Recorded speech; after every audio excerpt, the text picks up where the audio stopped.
me. Okay. I don't enjoy using ZBrush much. Well, sorry. I don't enjoy using ZBrush much. I don't enjoy the character creation and stuff like that. Yeah, I understand.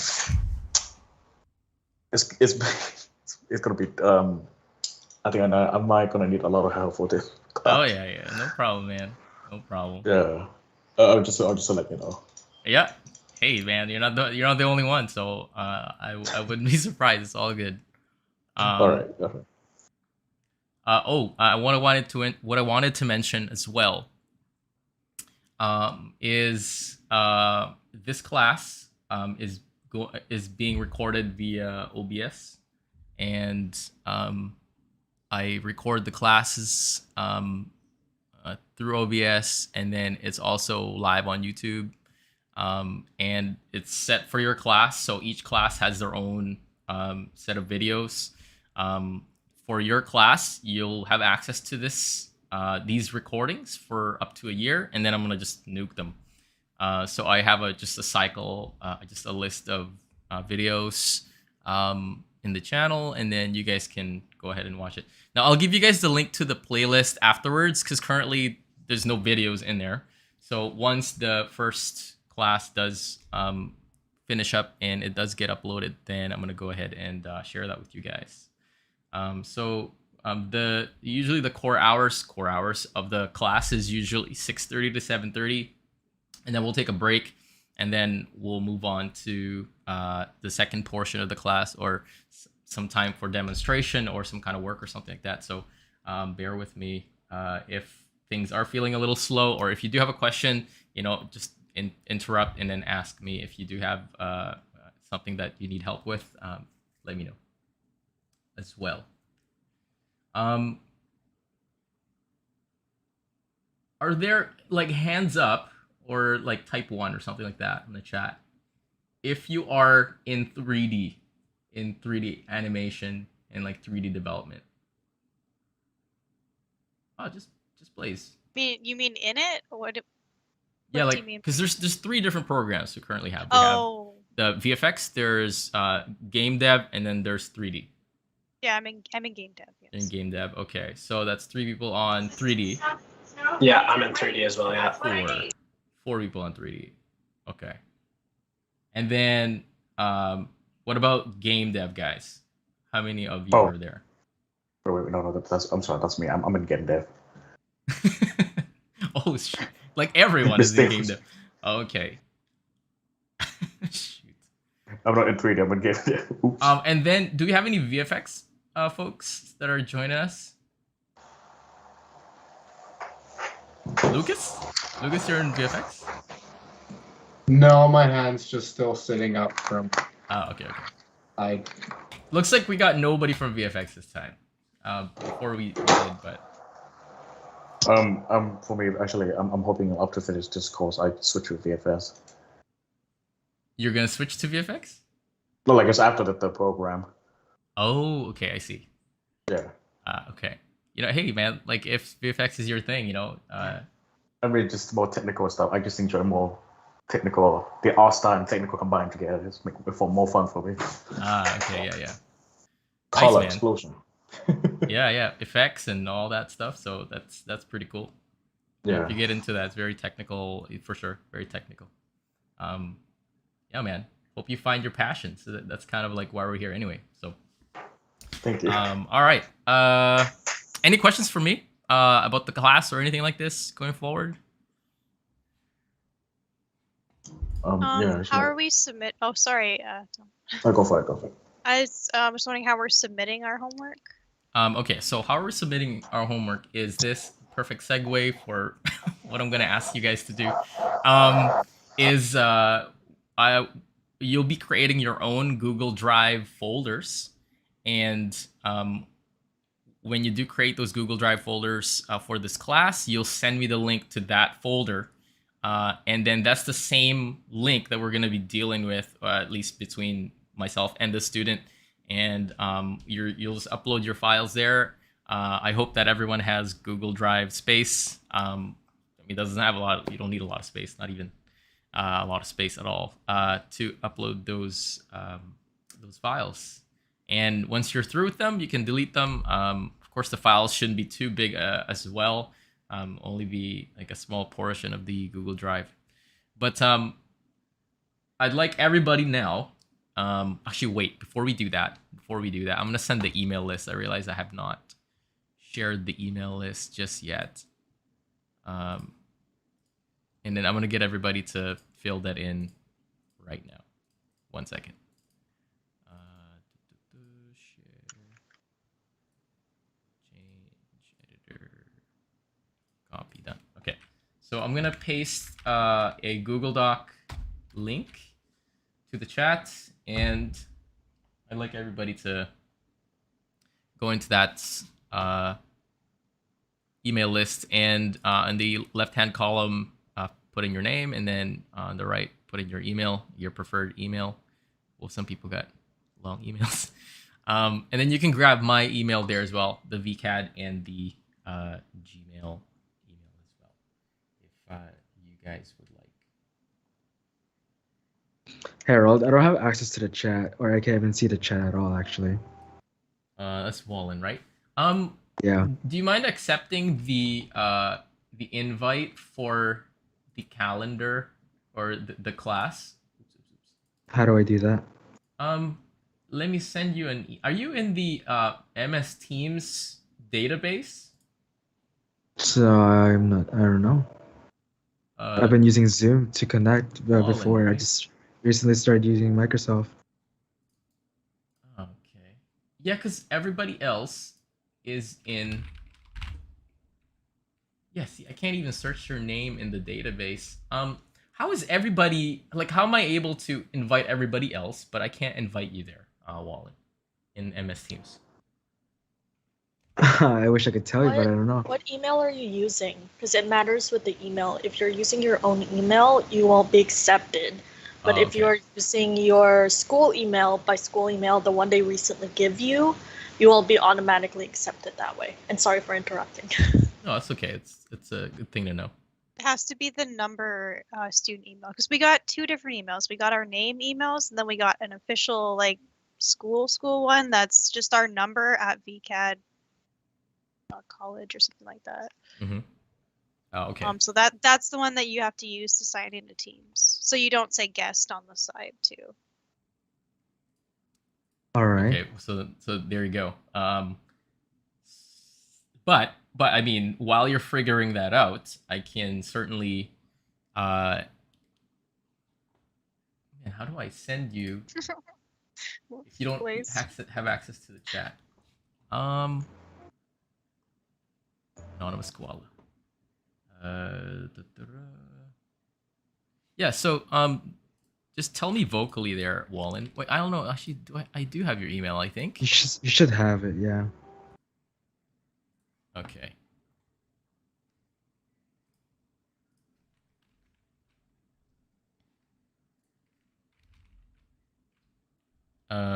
Is it the one with 11@gmail.com? It is, right? Yeah, that works. Oh, okay, yeah. So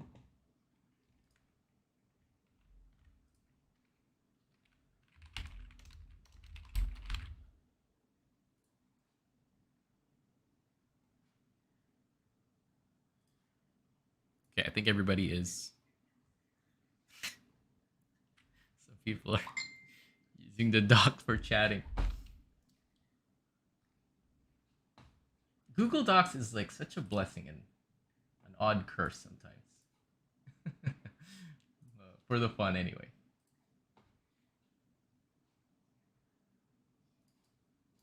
Yeah, so I hope that you figured that out, Wallen. I'm not really sure how to include you in the email list, but yeah, I'll have it figured out by next week or something. Yes, please. Sounds good. Okay, so that's good. Okay, in terms of submissions, I'd like everybody to create their Google Drives now. So I'm gonna just share my screen here, just a moment. So let's just say you do have an assignment or you do have space in your Google Drives. Okay. Now to create a folder, find a path somewhere in your Google Drive that you're comfortable making this folder. Of course, right-click on an empty view, new folder. It's asking us to request access. For which one? It says to request access to the Google Drive you just... Oh, no, that's the wrong one. Sorry. Never mind. That might be. I clicked on an old class one. For some reason, I have my old chat open. Oh, okay. God, do I have nothing? I might have to delete some stuff. So let me just demonstrate it quick here for people. I don't know who does not know how to do this, so I'm just gonna do a quick sample here. But in your Google Drive, somewhere in the Google Drive itself, link is drive.google.com if you don't know it already. Right-click on any empty area. You can start a new folder, or at the top left there is a button with a that says New with a plus on the left. You can also start a new folder there. You can create a new folder, give it your name, Harold B _, and then, I don't know, label it like CHRMDL3 or something like this. And then you can go ahead and create that. Okay. And then in that folder, you're going to go ahead and create subfolders. You'll have assignment 1, 2, 3, so on and so forth. And also a speed sculpt folder and also a final project folder. All right. You don't have to make all the assignment folders just yet, but the 3 important folders are going to be assignment folders, a speed sculpt folder, and the final project folder. Okay.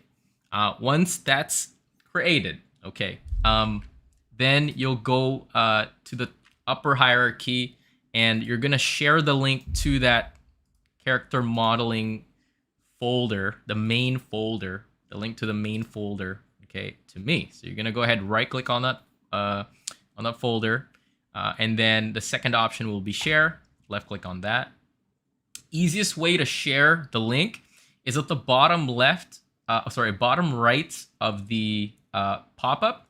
You have a copy link button. Just left-click on that, and then just paste that link to me. You can send it through email. You can paste it here in the chat. You can PM me here on MS Teams, and then share the link to me. Either way, it should work. So for those who are returning as well, please give me a new drive link. You can get rid of the old drive link that you're using before, but your discretion. You can clear the entire sort of list of old files that you had and give me the same link, up to you. But I just kind of want to start fresh here. So you can give me a new link as well. That would also work. You can. What? Oh, sorry. I'm just wondering what folders. So there's 4 assignment folders, and then what's the last one? It'll just be so you'll be creating folders as we go. But the three important ones are any assignment folder. So assignment 1, 2, 3, or 4, or 5. It'll kind of, I believe we have like a total of 8 or something like this, or 7. And you'll have a speed sculpt folder, and also a final project folder. Okay. Yeah. Awesome.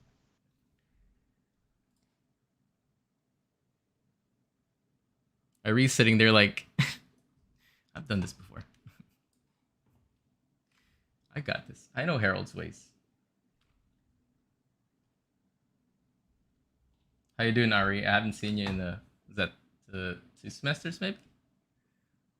This last semester I didn't get to see you. I don't know, I've been looking at the ZBrush and I'm trying to figure out what to do. But every time I click it, it just creates a square on top of the square. Yeah, I tried to use ZBrush last semester, and I literally wanted to jump out of a window, so...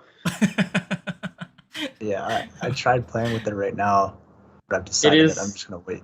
Not a fun program. I am not a fan of this program. No. I've heard it from Bryce.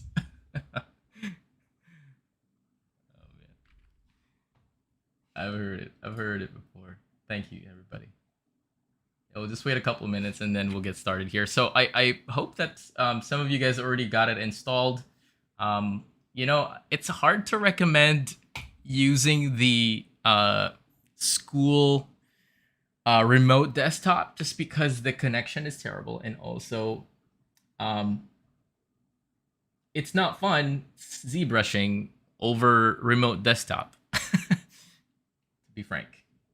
And if you are able to install the trial version, that would be perfect. If you end up using your trial all the way through, use another email.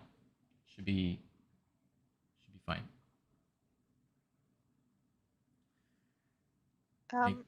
When we send this folder to you, is it the VCAD email? I don't, or your Gmail? Either or, but you could choose which one you want. Oh, okay. Yeah. Hey, Harold. So I just Hi. kind of did it like the way we did it in lighting and texturing, where I just kind of shared the folder with you. Like, oh, so did you get that? Oh, is it the same link? It's not the same link as the one from lighting and texturing. I just kind of went and clicked and said share with and made you like an editor on it, sort of thing. Ah, okay, I see. You added me in the email permissions list, right? Right. Yeah. Okay. Let me check. Let me see.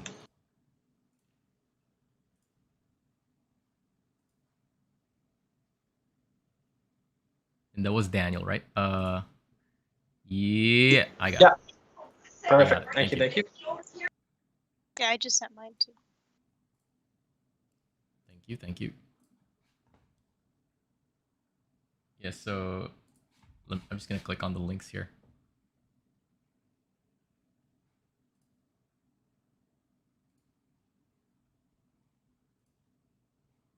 Irie, I sent you a access permission.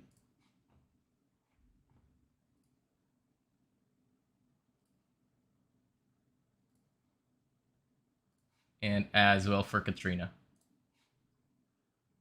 So Bryce works, Tom's works as well. Lucas, I'm gonna ask for permission as well. Sorry, yeah, it should work now. Blaze works. Okay, perfect. It should work now. Thank you. I'm gonna ask Jason as well for his.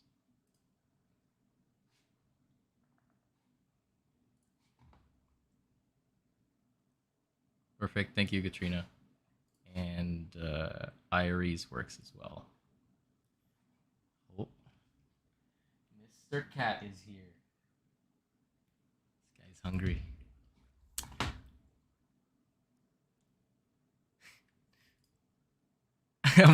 I'm looking at the list of names being shared to me, and then I just see Ninja Dog. I was like, Ninja Dog. Who's Ninja Dog? Does it show up as Ninja Dog? It does show up as Ninja Dog. What? Wait, what shows up as Ninja Dog? Because everyone has their names, right? It's like, you know, so and so sharing their Google Drive, and I just see Ninja Dog. I'm like, who's Ninja Dog? And then I see and then I see your name after. Like if I click on the link, like okay, it's Iris. And because I don't know why, I never use Google for anything except for school. Oh, okay. And like this account was made for spam. But yeah, all good. Ninja Dog.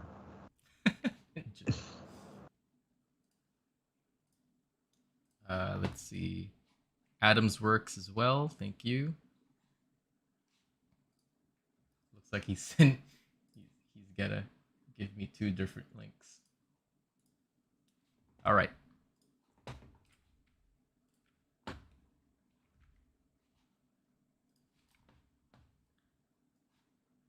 Okay, so let's get started here with ZBrush.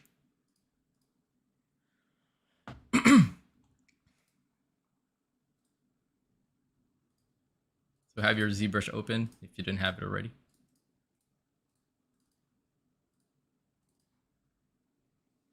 All right, I think everybody can see my screen here. Make I'm sure still downloading, but you can obviously just go ahead. I got the recording. Awesome. Perfect. Yeah, I'll share the recording as well later on, everybody. Welcome to ZBrush. If you do fire up ZBrush, this will be the prompt that you will get. This is the ZBrush homepage prompt. So you can turn that off at the top left. In here, if you're able to access that, you can turn that on. If you're not, or if you'd like to access it, I mean, you can turn that on by left clicking on this top left, this homepage right here. If not, you can just close this. You can go to the top right option box, and then you can disable this and only show if news is updated. Otherwise, feel free to access some of this information if you would like. And of course, we're going to close that. So at first, what you're going to experience is if you have this thing in the way, and this is called the light box right here. And this light box allows you to fetch some preset projects and some of the I would say like starting point projects that you can take advantage of in ZBrush. Now Lightbox, the Lightbox button is right here at the top left as well, beside the home page button. So if you don't want this in your view, you would just left click on that, and that will go ahead and collapse and expand. Now, if you go ahead and collapse that, and if you just left click on the screen, well, you're gonna get this lovely 2.5D surface. Really, it's just a flat surface, and ZBrush is a 2.5D program, so it's gonna behave kind of like a weird flat plane that has 3D capabilities. So bear with it. So if you do end up creating something like this, like a fun weird collage thing, you can clear the canvas by doing a Control N on your keyboard to clear that off, and then that disappears. Now, if you want to start off, easy, without me trying to explain to you how to load anything in ZBrush, go into your light box, and I want you to just double click on one of these assets. I'm going to just double click on the anime head. Okay, and then of course you're going to click no when you get this close project prompt. And so it'll open a preset project for you. This has already the 3D viewport already loaded for you and this asset. Okay, and so let's talk about controls. The controls for manipulating the asset on your screen is left click outside of the model. So remember, inside the model and outside the model are very different. So outside the model, you're able to rotate. Okay, and then so left click outside of the model is rotate. Alt left click to pan.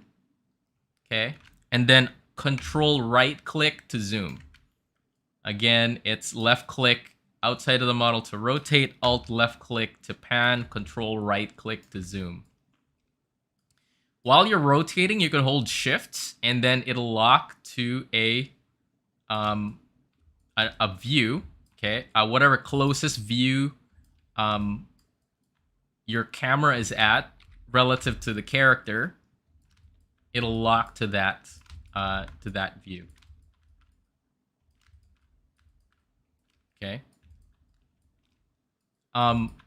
Once you start tumbling around the character, you're gonna get some really strange camera angles. Some people don't like that. Like it honestly, I don't like it either. I get like nauseous every time I do end up tumbling around the model, and then it starts to kind of tilt this way. I personally do not like that. So what I will do is, if your viewport is set at default with everything here, there is a rotate via y-axis button on the right-hand column here. Okay, and you'll see that it's a button with a Y and then kind of like an arrow, a rotating arrow. If you enable that, then you're able to have a Y up lock, just like how you would have a Y uplock in Maya. So that makes it a little bit more comfortable. Now it does take a little bit of time getting used to the camera controls. I know some people who show their passion and their hate for the camera. I know, I get it. I just got used to it, and that's kind of the way that had happened. But if you want to, for example, if you do end up going off frame here, or it's kind of too close, what you could do is press F on your keyboard to frame the character. Okay, F. And then you can zoom out again.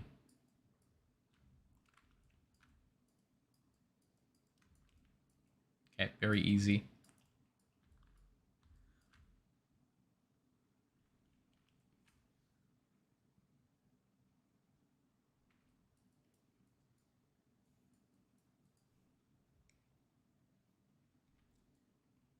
Now you can check out the other projects in the scene or in the lightbox. Excuse me. You can check out the demo soldier head.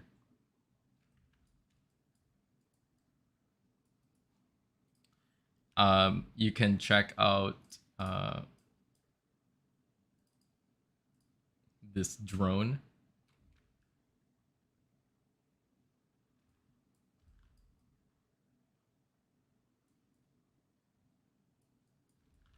Is there any way to zoom in and out? Yep, it's control right click on your mouse. Oh yeah. Yeah, the other way to zoom in, which is kind of the old school way, is Alt left click, right? And now you're panning, and then let go of Alt, and then just keep holding the left mouse button, and then you're able to zoom in and out.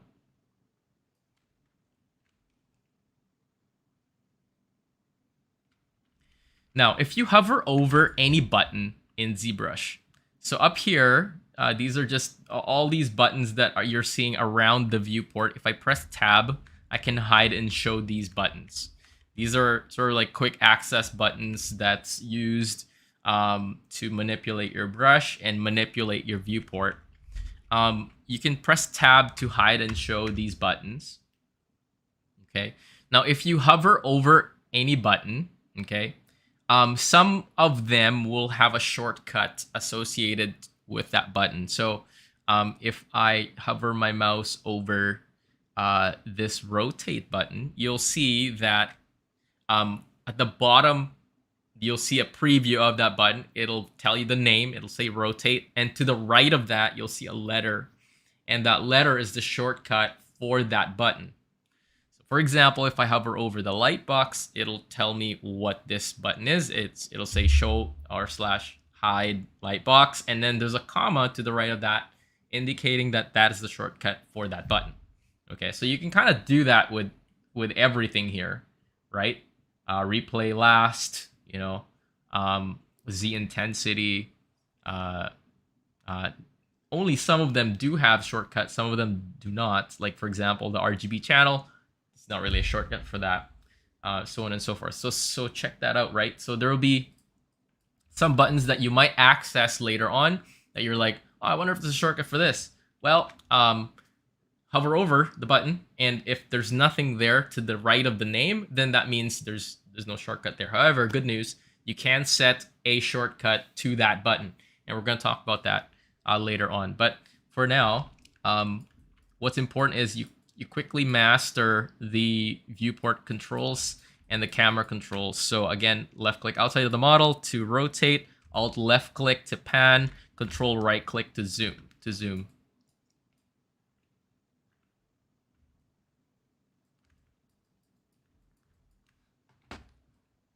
Now let's talk about the interface quickly here. We were just pressing Tab to hide and show the viewport buttons that are around. So we have our viewport currently here in the middle of the of the program, and that's kind of the largest area that you're going to be working with. Let's set up your documents, your document size. Now, the document size is kind of confusing because think about the document size as kind of like your working canvas, and that working canvas can be very small or it can be very large. So I'm gonna go ahead and zoom out here. Oops. And I'm gonna hang on, I'm just gonna change some stuff here. Okay, so what I'm gonna do here is I'm gonna go ahead and zoom in and out here. So you see this box that's zooming in and out? That's your document size. And that document size needs to be fitted according to your monitor screen. Okay, to do that, you would have to go here to this document menu. Okay, by the way, all these words at the top that are sorted alphabetically, these are the ZBrush menus. So if I say menus, I'm going to end up going to one of these drop downs. Okay, so let's go to the document menu and then click on new document.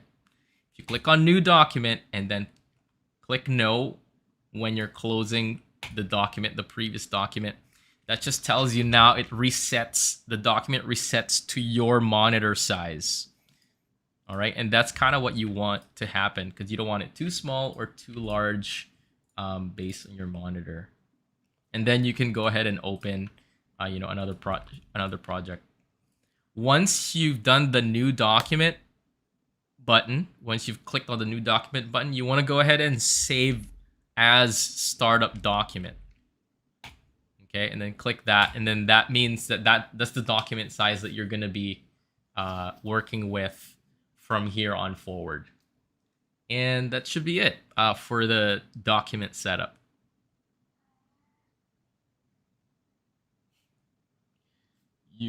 Wait.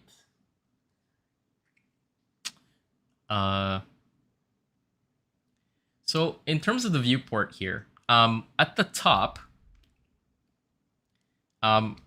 we said that these words at the top here, they're the menu buttons. Okay, and then that's kind of where you'll access all the features and whatnot of ZBrush.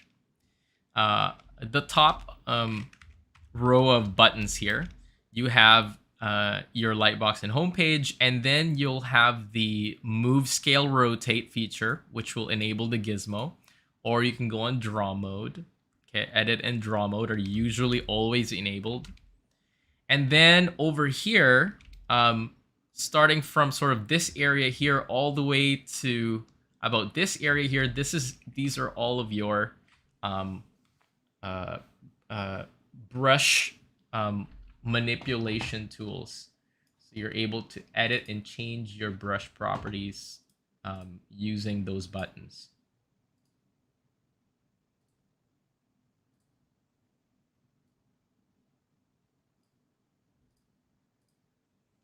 Okay. On this left-hand side, this is where you'll access some of the brush tools that you're going to be using to manipulate the clay itself. Okay. And we're going to talk about some of the things that you could do with those buttons as well. So if you're going to be switching your brush and you're switching to another brush type or editing your brush mode, it'll be using the brush palette. You can change the stroke type. You can apply an alpha to that brush, apply a texture to that brush. You can change the material of the clay that you're working with, so on and so forth. And the last area here on the right hand side, this is for your actual viewport itself. You can zoom in, you can zoom out, you can change your symmetry, you can disable the floor. You're able to do something called a BPR, which is a best preview render, and you're able to render the scene with shadows and things like this. You're able to isolate your object. You're able to apply transparency, all this stuff. So that's kind of sitting on this side. Now, what's kind of strange is there's this floating column on the left-hand area here. And this floating column really is, this is the tool menu. So the tool menu is here and also right here in the, up here, right here, tool menu. And so this tool menu here, this is just an expanded version of this menu, okay? So this is the actual menu itself. This here is it's just a version that's docked on the right-hand side. So you can see if I left-click on the tool menu, it'll remove that list off the right-hand column there. And what this is just an easier access to grab some of the tools that we're going to be working with here. So tool menu, that's kind of where all the modeling tools, well, most of it anyway, most of the modeling tools reside. Okay, and that's simply it when it comes to the interface. It seems very easy, but you'll quickly realize that when you're going to need a button, you're going to have to go and figure out, okay, like where is that button again? So it's like nested, you know, within these drop downs. So these words here that you're seeing on screen, these are drop downs. It doesn't look like a button, but you can left click and expand these and then find sub drop downs within them to find the feature or button that you're looking for. And it's one of those confusing things, honestly, when it comes to new users, because they're gonna go like, what? But that word was a drop down? I was like, yeah, it is. And so it's just a matter of just getting used to how they ended up laying out the interface here and the menus, which is a bit of a bummer, honestly. There's a lot of opportunity for them to make this really good, but I hope that with the new Maxon merger, they're able to address some of this issues. Okay, so that's it for the quick interface there, and I'm gonna end up showing you how to access your brushes.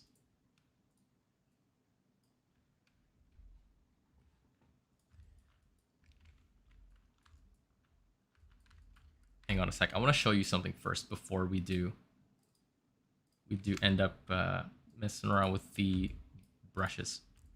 Now, if you end up doing this weird thing, okay, if you end up doing this, that's been happening. The shortcut for this is Shift S. Shift S. Okay, if that's been happening to you, you're just taking a snapshot of, you've been taking a snapshot of the model.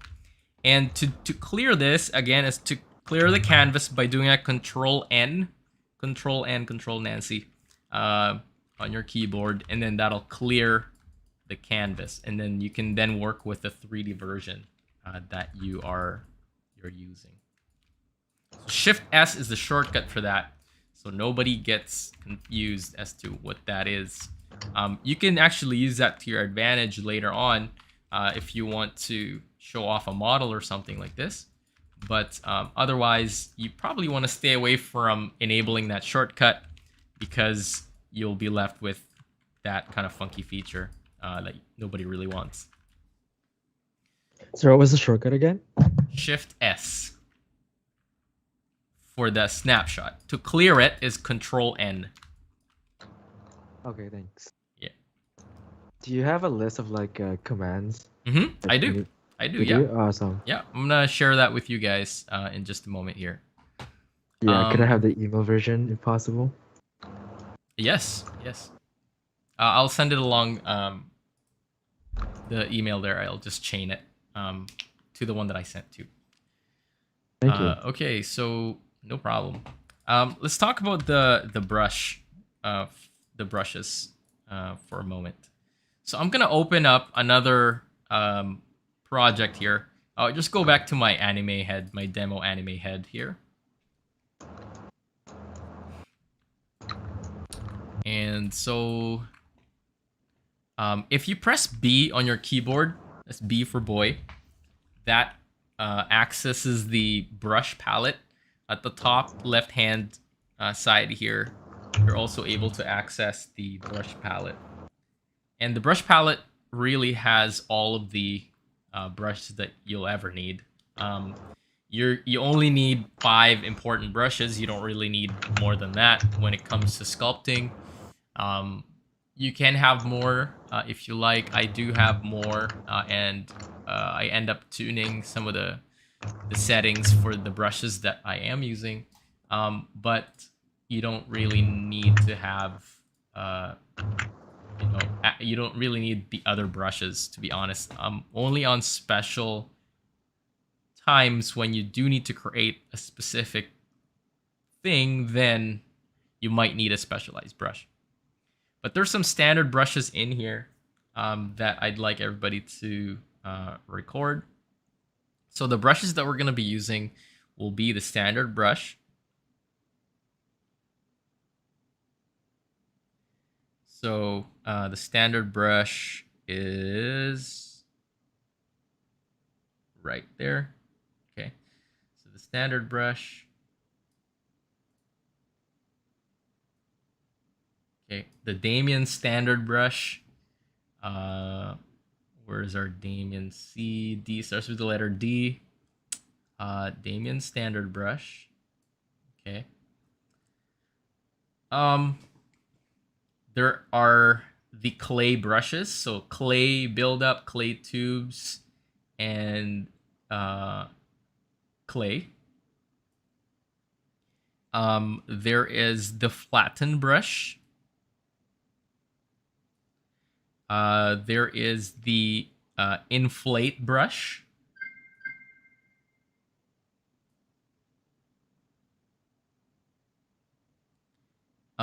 And there's also the flatten, the snake hook brush. Where's the snake hook brush? Right here. And then from time to time, you're going to want to use the pinch. Element O-P, pinch, right here. Okay, so those brushes there, really those are all you need to get going. There's also the move brush, which is very important as well. Where is the move brush? Let's find the move brush. LM right here. And the move brush it's just a brush that allows you to kind of knead the clay. And the move brush is widely used. So for today, I'd like you to start messing around with these brushes and try and see what they do. So again, that's standard, Damien standard. You have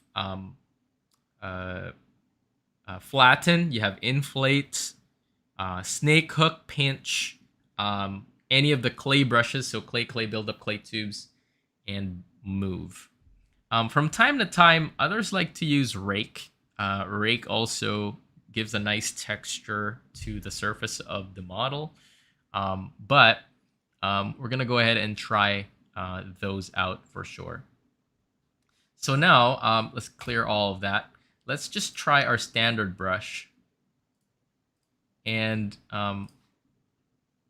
let's go ahead and start, putting some changes on the surface of the model. Sorry, I'm just having one issue, is that it's not letting me use my tablet on ZBrush. It's working on every other screen, but the second I go to use it on ZBrush, it just doesn't even acknowledge ZBrush. And I was going through my tablet settings, and it knows that that's where it's supposed to be. I don't know. I don't know why it's doing that. I don't have an answer for you. That's Yeah, really strange. I've never had that before. Yeah, it's working, and it's showing me that, because I have 2 monitors, it's showing me that it's chosen both monitors and everything, but the second I go to draw on ZBrush, it just stops working. Oh, great. Did you try restarting? Maybe I'll just Google it and see if I can find what the. So you did install? Did you install? You installed a new driver and everything? All your drivers are updated. They should be. I haven't. Oh, there may have been an update today, but I'd have to restart my computer. Yeah, try doing a restart. I mean, I know. Could be that. It might be because of the fresh install. That's why it's not recognizing it. I don't know. Yeah, that makes sense, I guess. But otherwise, it honestly should work. I don't see why not, unless it's a driver thing. Yeah, sorry, Kimberly. I don't know how to help you with that. I've never had that before. I'm just looking if anyone else has this issue online. I think it's best we just restart our computer. Yeah, there is like some forum about it. So. Okay, I hope that you'll be able to find a fix. I'll probably reset. Yeah. Okay, sounds good.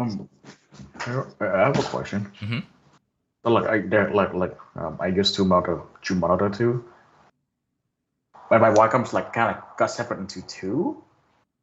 What? What do you mean? I don't know how to describe it. My Wacom it got separate to two, like for per monitor. It broke in two? No, it's not broken. It's just separate in two. It's like there's a setting that let it separate in two, like expand out the field. I don't know how to explain it. Your can I share monitor screen real quick? Yeah, you can share real quick. Okay, just real quick, yeah. Yeah, go ahead. No problem, man. All good. Thank you. So this thing right here. Okay, so would you recommend to use like both side or just go for like one screen only?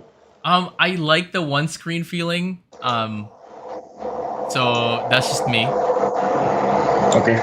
So there's two types first. There's pen mode and then there's mouse mode. So I encourage you to try either of those modes. So you can see there, right, just above that drop down that you're playing with, there's pen mode and there's mouse mode. So you can play with either of those. Okay. So this is mouse mode right there. Works like a mouse, right? So every time you move the mouse, it stays, and then you can, move the mouse again based on the location on your tablet. So it's not conformed, right, and not calibrated on the actual monitor itself. Yeah. Yeah.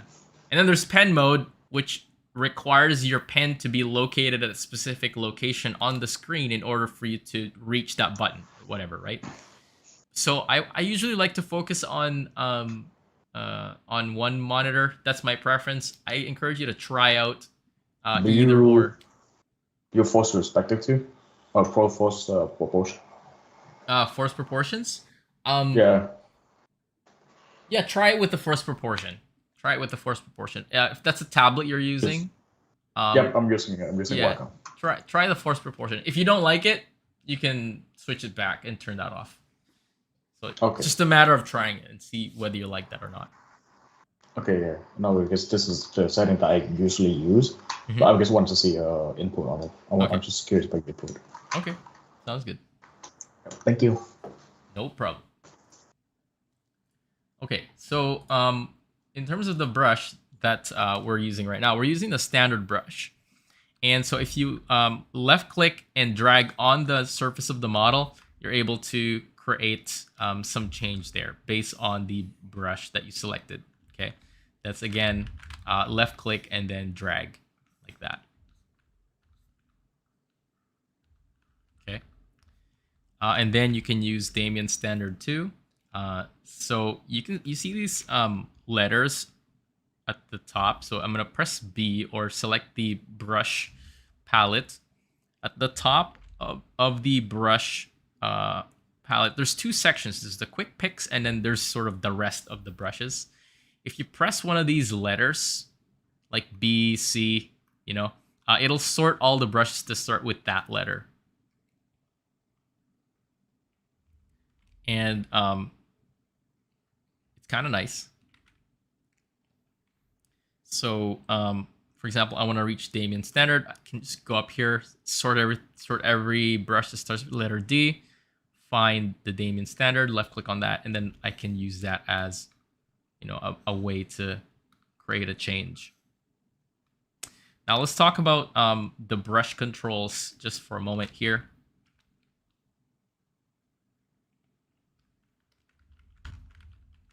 Okay.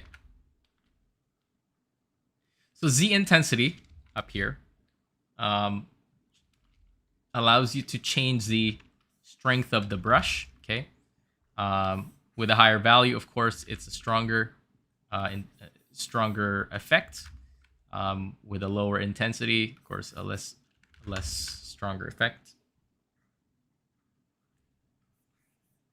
Okay, you're also able to change the draw size, make a finer tip or a wider tip.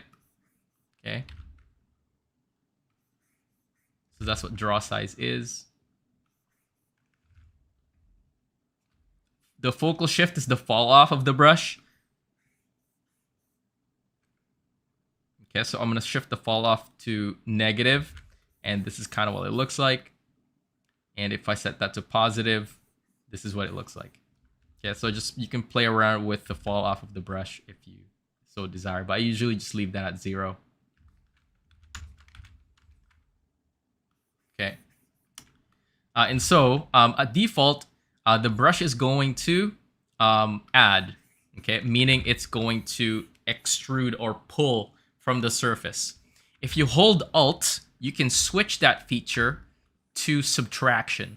So by default, with standard brush anyway, the default is it will extrude out or pull out. If you hold Alt on your keyboard and then create a brush stroke on the model, it'll do a negative effect, which is really useful.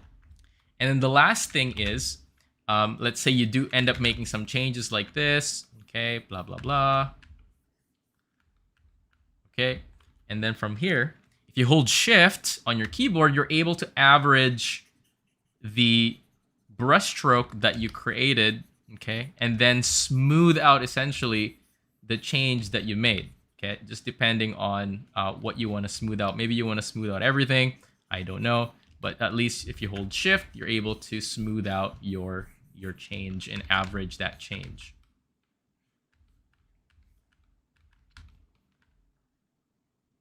Okay, now if you hold spacebar on your keyboard, you're able to bring out this hotbox, kind of like a hotbox in Maya.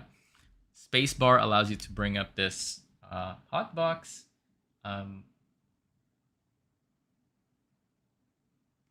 And you're able to change your draw size here, your focal shift here.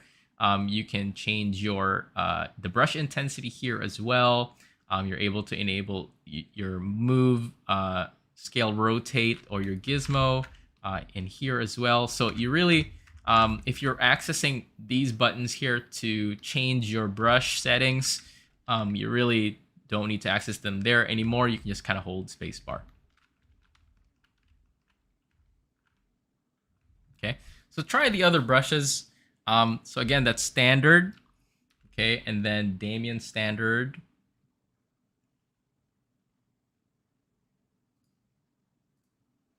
Okay, you can try the Damien standard. Now, the Damien standard by default is going to be carving in. Okay, it acts kind of like a rake, a single rake tool. Okay, or like a sharp pen when you dig it into the clay.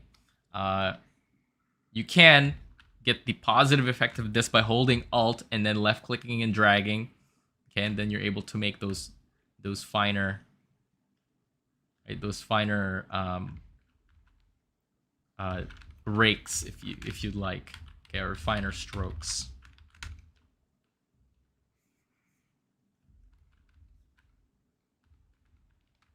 Okay, let's use the move brush, and I'd like to get you used to using the move brush, because the move brush allows you to manipulate the shape, the silhouette, okay, and the overall kind of feel of the model from a distance. And I use the move brush a lot, and it's gonna be one of your best friends, honestly. when you're creating your models.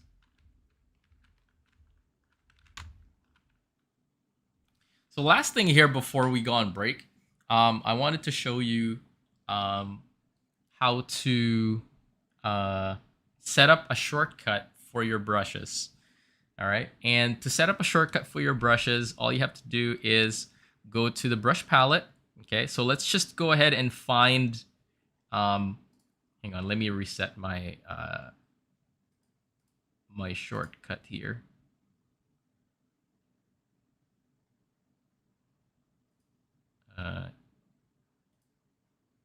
Yes, let's reinitialize everything here.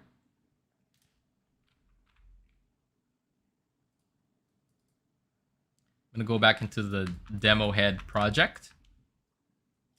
And so to set up your hotkeys, what you want to do is find your brush. Okay, let's say I wanted to go ahead and set up a shortcut for the move brush because I use that so often. I am gonna go to the brush palette, left click on the brush palette, find the move brush, and then, you know, using this combo, Control Alt left click, Control Alt left click, okay, allows me to set a key or open the binding option and to set a new hotkey. So I want you to pay attention to this command line underneath the menu words. Okay, it says here hotkey note operation canceled. So that area here, that's the command prompt line thing that ZBrush came up with, which I thought it's kind of smart that it's up there. But anyway, to set up a hotkey, you'll see that watch that command line, Control Alt left click. You'll see it'll say there in that command line, press any key combo to assign hotkey. All you got to do is after you do the combo, Control Alt left click, press the hotkey that you want to use for that brush. So I'm going to use Q. Okay, and it'll say that there's already a hotkey for that. You don't really need the hotkey Q on that current one that it's assigned to. So hit OK. And so now every time I press Q, it'll enable the move brush. I can do the same thing for the standard brush. Okay, so go to my brush palette again, find my standard brush. This is right here. Control Alt left click or right click, actually. Control Alt right click or left click. Either way should work. Press 1 on your keyboard for the standard. So I'm going to use number 1 as my hotkey for the standard brush. Hit OK. So now if I press Q, I get move. If I press 1, I get standard brush. Okay. So I want you to set up a hotkey for yourself. I'm going to send the shortcut document for everybody here. That way you guys have an idea as to what's the shortcut that I use mostly. And I'm going to paste that in the chat. And I'm also going to send that to Wallen, I guess, since he does need that. So reply.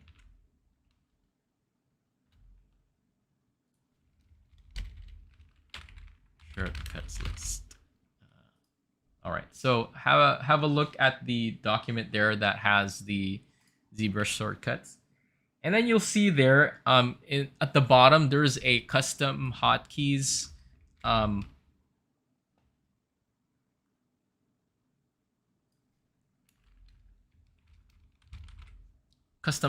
list there, and then I'm just kind of retyping this here. So to create a shortcut,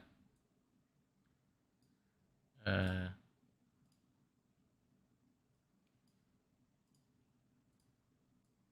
you go.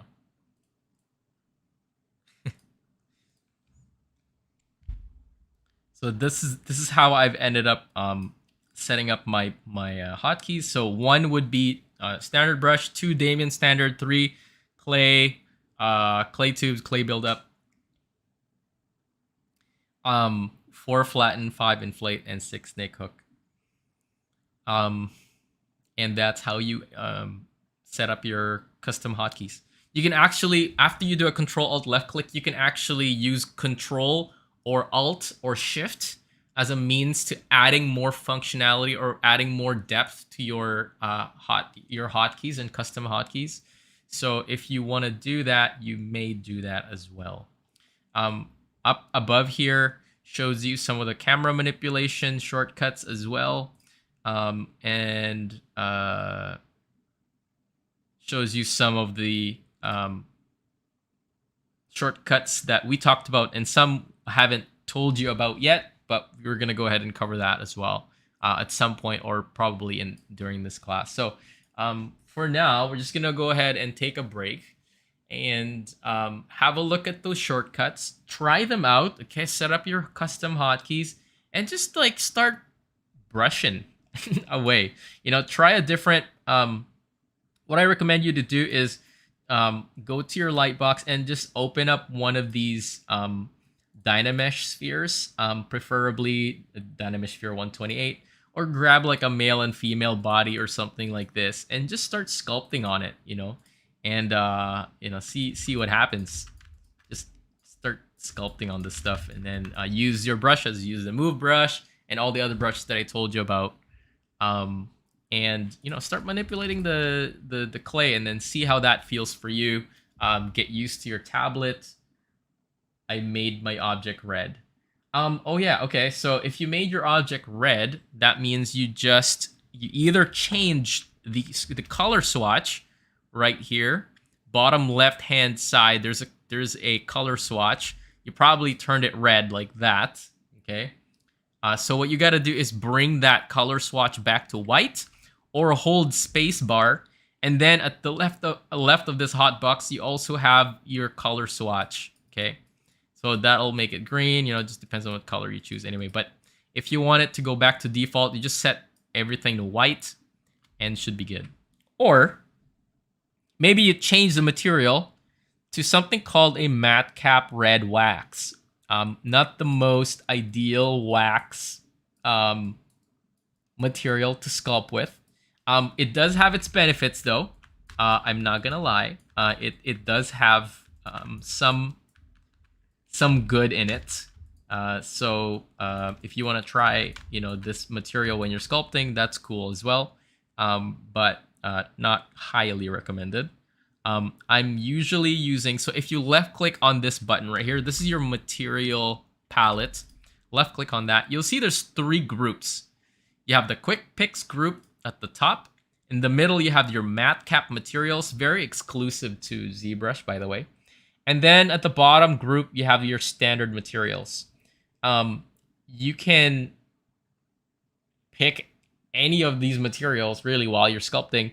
Some materials just allow you to see the surface a little bit better compared to others. For example, this matte cap red clay, you know, gives you a little more of a dry surface. You know, if you have, like, just say, you know, gold or something like that, probably hard to see anything, because a lot of the features will be overblown. So that might not be something you want, or maybe, I don't know, you like it. I don't know, just to see it. But if you're sculpting, you want to be sculpting using the basic material or the basic material 2, and by default, we have the matte cap gray set as a startup material. So you can use that as well if that's something that you want to use.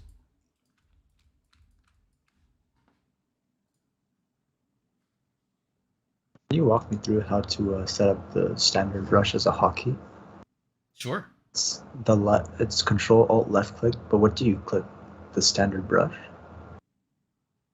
Yeah, so the standard brush. So first, go ahead and find left click on your brush palette, find the brush that you want to set a hotkey for. Okay, hover over that brush. Don't click on it yet. Just hover over it, and then on your keyboard you want to do a Control Alt and then left click on that brush. And then you get the key combination there at the top. That command prompt at the top underneath the menu. It says press any key combo. Oh, okay, yeah. Yeah, and then you press the desired hotkey. Sorry, this hotkey is designed. Oh, okay. Yeah, just hit yes to that. And you get so one doesn't matter? Nope, doesn't really matter because that's like a replay last hotkey, which Okay, you so don't if I click need. this, the one. Okay, that's okay. Cool. There you go, and then just repeat that with the rest. Nice. All right, so Thank for you. Blaze, he says that I made my object red. Okay, so what you're probably saying is you enabled your wireframe. And wireframe is Shift F on your keyboard. So this is probably what it looks like there on Blaze's screen. Yeah. So wireframe mode at Shift F, or they call it line fill. It's here at the bottom right-hand corner of your screen. Line fill is what it's called, or Shift F on your keyboard. To access where this is, it's in the transform menu, and then somewhere in the middle you have your line fill. So it's right here. So Shift F is a very common thing to enable, and it's red because it's using something called a polygroup. And polygroups are usually used for some of the ZBrush capabilities that we're going to be obviously talking about later on. Not today, though, for sure. It's more of a thing for later to learn, but not today. But yeah, that's how you can enable your wireframe and to see the topology and the wire flow of the current model.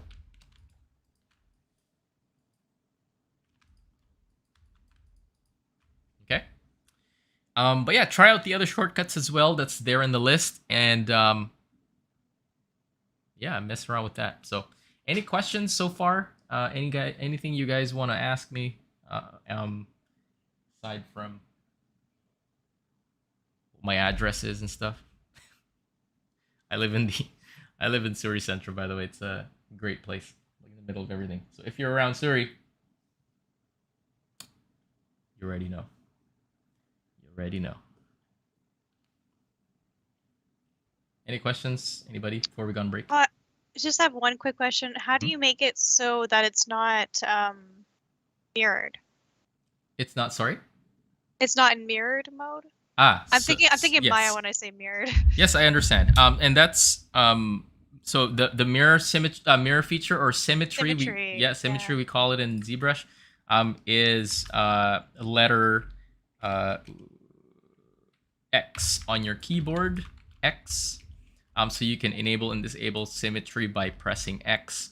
That also lives in the transform menu, and at the bottom here it'll say active. Excuse me, activate symmetry, and then currently it's set at X symmetry, and then with a mirror symmetry on. Oh, okay, great. And then you can try that on and off.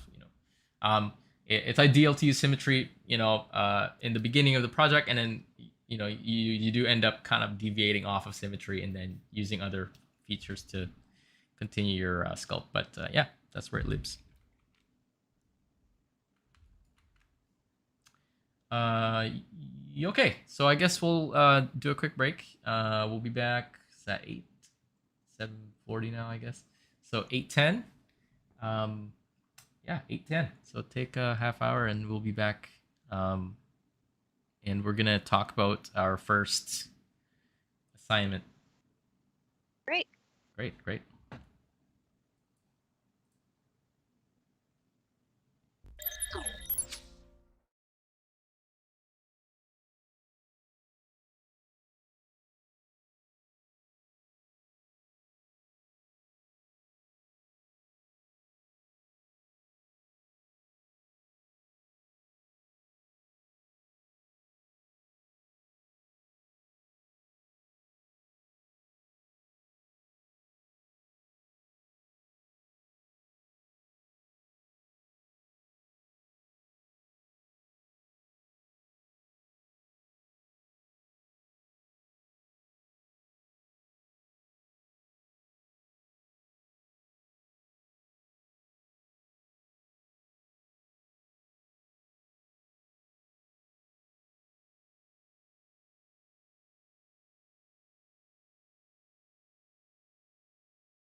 Let me see if I can share the link to the video now.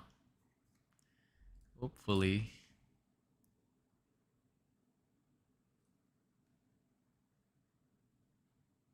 My thumbnail game needs to be like, need to step up a little bit. My thumbnail game isn't very strong.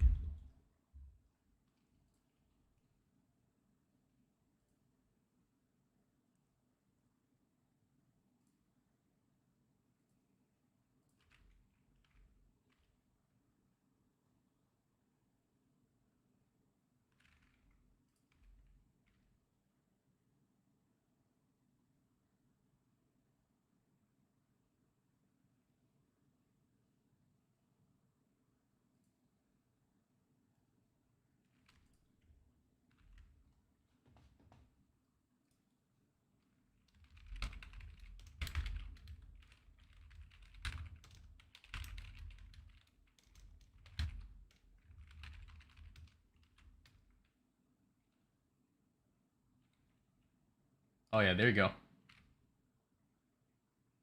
So it seems like it is there. And ready to go. So I sent a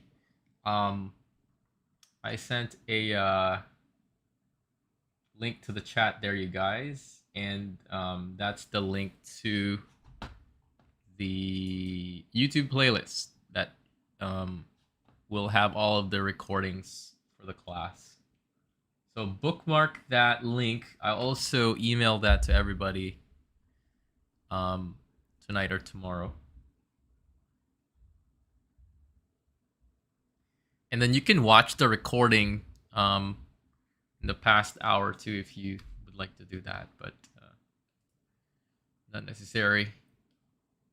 Obviously, if you're just referring to anything that we've done the past hour, you can, of course, refer to that, but not really necessary.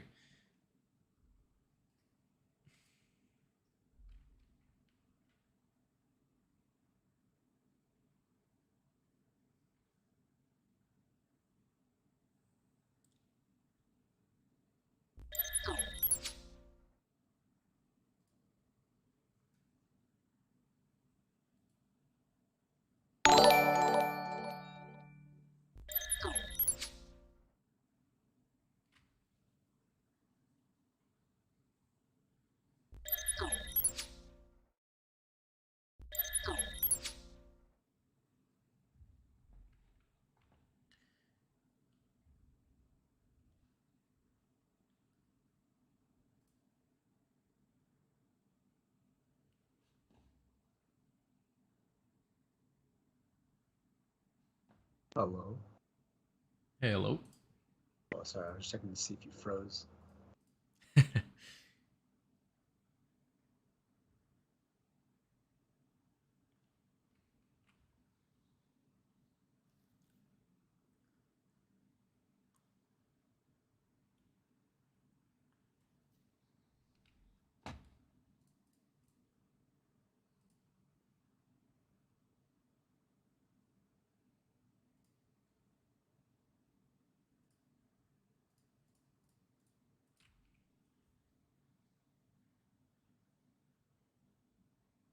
So before I show you guys the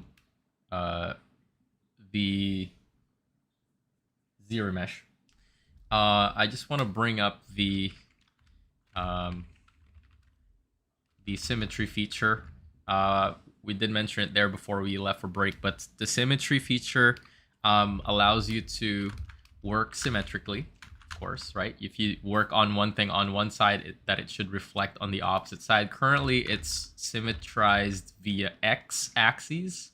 So you can see at the bottom here, you have the 3D sort of gizmo indicator. So positive blue is the line going towards that way. Okay, that's the positive Z, and then the red is X, and the positive X is going that way. And then what you can't see right now is the green line, which then would indicate positive Y. But currently we're at symmetry X. And you can change that symmetry in the transform menu, and then you can activate or deactivate symmetry here, or you can press X on your keyboard, and you can here change which symmetry direction you want to go. Maybe you want to go with Z, then it will go towards this way. You can also do multiple X and Z. You know, if you want to do that, then you can do that too. Yeah, that's how you activate symmetry. The next thing I want to mention is the ways of saving. For now, if you want to save anything in ZBrush, quickest way to save anything would be here. If you go to the File menu, so File menu, and then at the top right of the File menu, then you want to go ahead and click Saved As, File Save As, and then find your location, you know, blah, blah, blah. Maybe you want to save it at documents or something like this. And you can go ahead and save that there.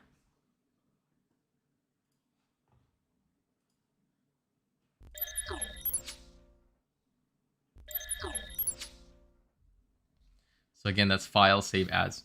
Now, the first way, this is the first way I'm going to show you how to save. There's really two ways of saving. This first way is the easiest way. However, it's not really recommended for the long run. So if you are going to be saving later on, I prefer the second way, but I'm going to show you the first way because it's the easiest. And it doesn't really matter so much at this stage. So find your location, go ahead and save your project at that location. You'll have the ZPR extension, which is stands for Z project.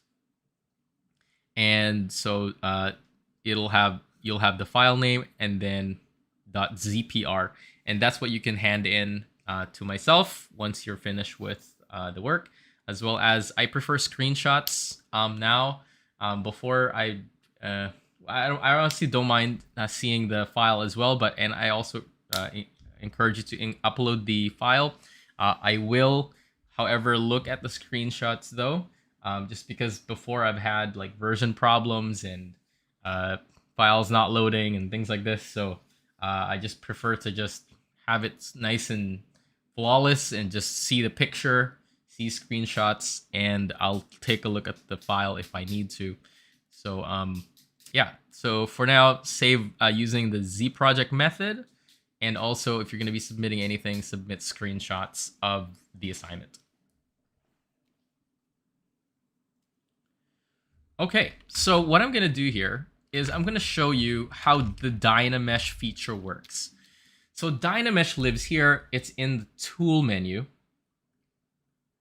So tool menu, and then go into the geometry dropdown.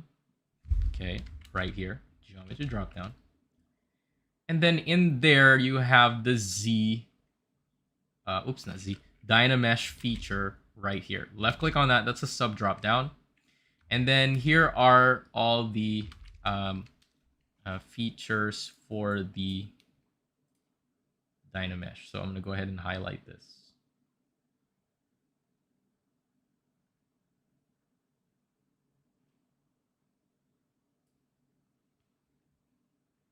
Really, at the with the bulk of your use with ZBrush, you don't really need to know all these buttons. Okay, what's important is that you know that Dynamesh is enabled. First of all, that it's highlighted orange. Okay, and also you should know that there is a resolution associated with the Dynamesh. By default, every time you reevaluate anything in Dynamesh, there is a blur modification that happens, meaning it's like an overall smooth feature that you really don't want. So really, we're gonna set that blur value to 0 all the time. Okay, and then the rest you can ignore for now. Okay, you can ignore for now. But this is the Dynamesh. And really what matters is that it's on, you have a resolution, some kind of resolution set for now, and that blur needs to be set to 0. Okay, now what is Dynamesh really? Now, ZBrush a few years ago came up with the idea that if there's a way we can get the computer to auto-generate our topology, and all we have to do as artists is to manipulate the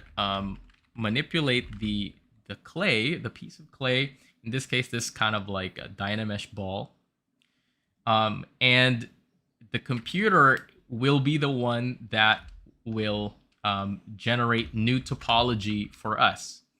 Okay, so I'm gonna grab my snake hook brush, and I'm just gonna basically yank the topology up and out like this, so I can create some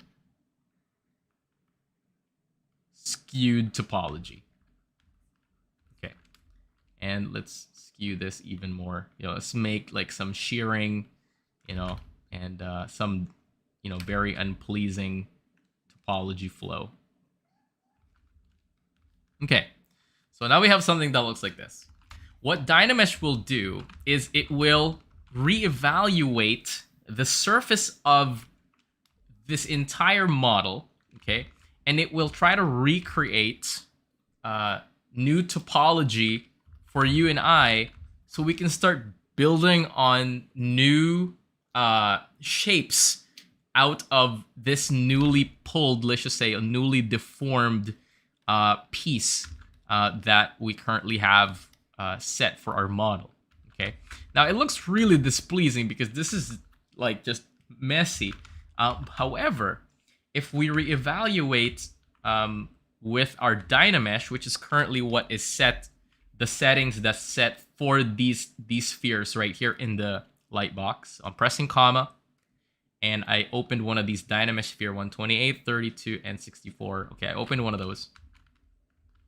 And with that, Dynamesh is automatically enabled. If I hold Control and then create a marquee selection outside of my model, again, that's holding Control on my keyboard and then creating a marquee selection outside of my model, like this. Okay, I'm able to reevaluate the surface of the model, and then you can see that it went from, I'm gonna undo, from that topology to boom, something like this. So the computer will average the topology based on this resolution that you placed here. So the higher this resolution, the more dense, okay, those squares, those poly squares are that make up this entire shape. Okay, so I'm gonna show you here. I'm gonna reduce the resolution by half. So I'm gonna set this to 32.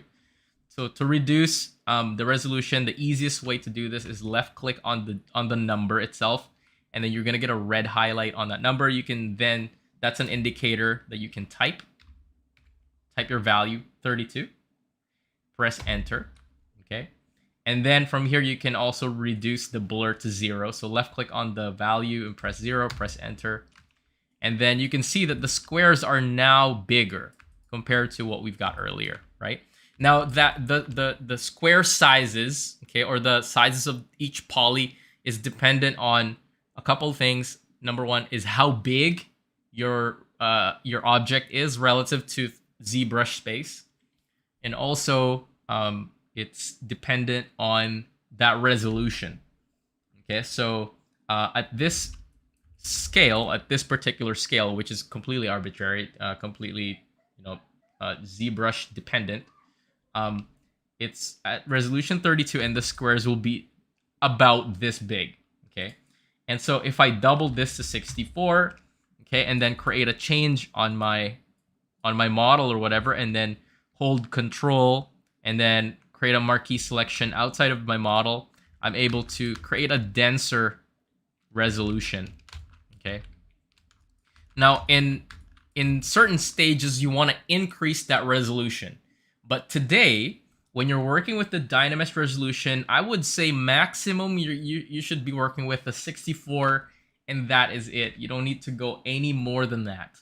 Okay, just based again on the scale of these Dynamesh spheres that is provided for you in the light box. We're working with Dynamesh spheres for now because that's just a very good starting point. with any brush-based modeling package, you can start with a cube, you can start with a sphere. ZBrush, mostly known for you to start there with a sphere. There's many ways you can start a Z project or a ZBrush project. You can use something that you modeled before in another package and then import that in as your starting point and then enable Dynamesh, okay? Or start with a sphere here or another shape like a cylinder or a cone or another shape. My personal favorite is a sphere-ender, and I like to sometimes start with a sphere-ender. Excuse me. It's a sphere and cylinder combined, and so we use the Dynamesh feature in ZBrush to just focus on the modeling. Okay, it's the easiest way to create something from scratch, and by starting off with a sphere and then changing its shape using the move brush, using the standard brush, Damien's standard brush, all the other brushes that I mentioned earlier, allows you to create something, from that one sphere. It's like, I gave you a ball of clay on your hand, or if you've ever had a kneadable eraser when you were younger, you had that one kneadable eraser, and then you always just kind of fiddle around with it within your hand, and then you can change its shape and stuff like that and mess around with it and give it like, a face or whatever. Like, it's the same idea, but now you're doing it virtually. Okay, so that's what you're gonna be this is what you're gonna be using from now on moving forward when you're sculpting concept sculpts or you're modeling anything in ZBrush. You're gonna be using the Dynamesh feature.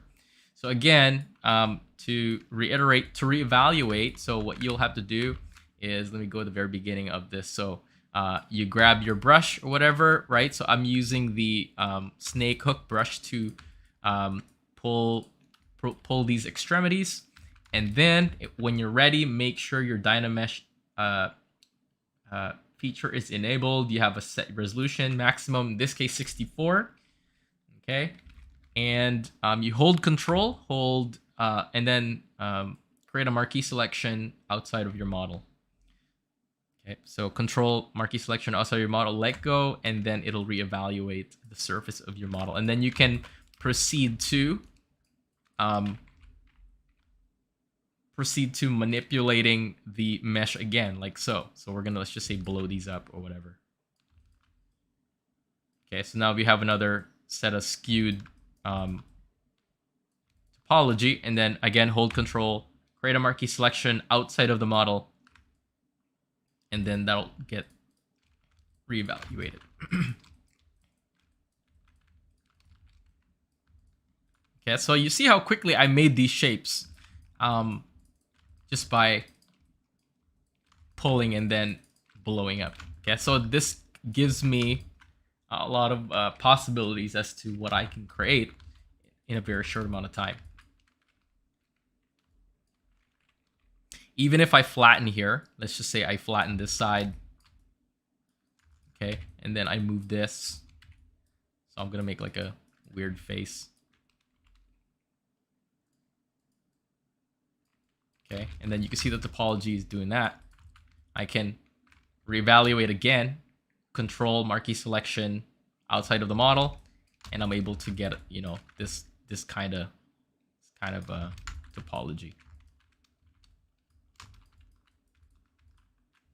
Right?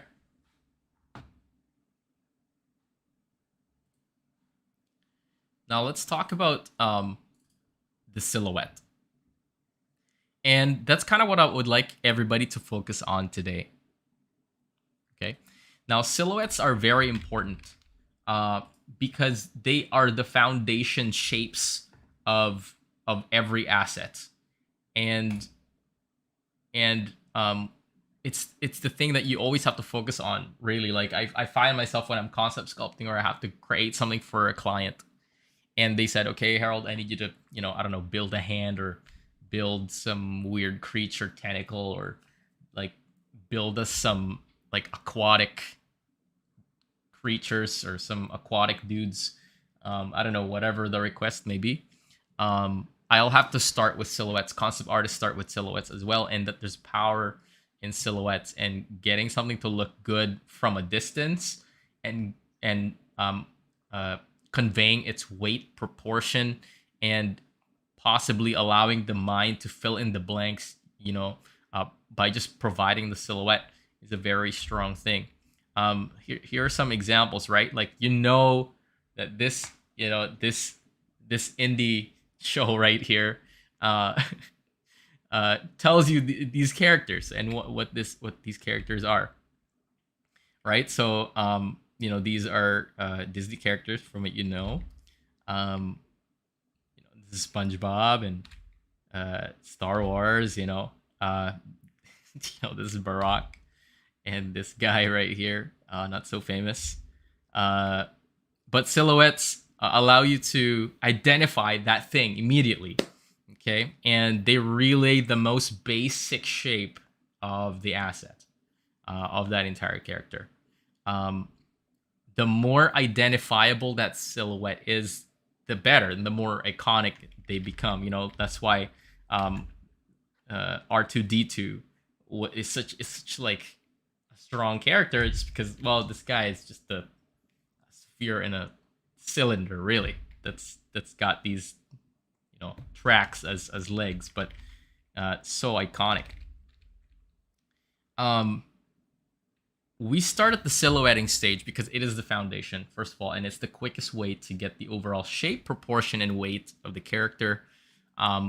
Always start with silhouette, and that is what we're going to be doing today. And I'm going to give you some concepts, and you're going to go ahead and choose out of the list of the concepts and then create the silhouette of that concept, okay? We're trying to attack a couple of things today. Number one, you should be able to, get started with ZBrush. Number two is to start focusing on building the silhouettes for the characters that is not yours, okay? It's like not coming from your imagination. It's something that is given to you for now. And then later on, once you get used to the idea of building the silhouettes, then you can start creating your own assets, okay? But first, we have to, of course, learn from what already exists and try to just learn the program for now and learn how the brushes work, especially at the silhouetting stage, or just that like initial shape creation. As we said, that silhouetting allows you to explore the shapes, the scale, proportion, weight freely, quickly. Everybody starts at this stage. Think of like the biggest character names out there. They all start with the silhouette as a silhouette stage. And we 3D artists, we also have to do the same. Now, when you are building these silhouettes, we've sort of moved from the sphere, pyramid, triangle, circle shape language. When you are looking at primitive shapes and you're trying to break down the character concept based on those primitive shapes, I want you to start thinking of a more slightly specific, more refined shape, something like an egg shape, a bottle, a cucumber, banana, a pumpkin, funnel. Start thinking of these specific shape language when you're breaking down your concept into those basic forms. And you're gonna find that in every concept, like that's ever drawn, like you can break it down into those simpler, more specific shapes, and it works perfectly. And you're able to build and kind of see how each of those characters are, I guess, visualized like in the concept artist brain. So think of this kind of language when you're thinking about your forms. Okay, so this is kind of an example. I kind of drew over these concepts, and these are some of the concepts that you can end up working with. Sorry, excuse me. Oh man, my throat.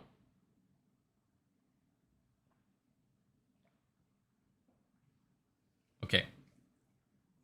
So let's just take the middle example here. So you got the avocado type of shape, right? Middle. And then you got two kind of skewed cups as his cheekbones or whatever, right? And then you can even zoom in there and then start to break down each kind of like section, like the brow muscle, and maybe even like how deep his eye sockets are, you know, etc. And then if you look at the example on the right there, he looks kind of like a doorstop, you know, with like horns as like teeth. Okay. The next thing you want to do is to figure out the planes or the sides of those primitives. Even if it is circular, like this guy in the center, or something that's tubular or got, you know, very smooth transitions all throughout, we'll start with a simple shape, as well as we'll have some kind of really obvious, you know, sides, and then you can just smooth out the corners of where those sides will transition to, you know, to get a better look on how the light is actually rolling on the surface of the model. Anyway, if we did the drawing on top of that illustration, this is kind of what it looks like.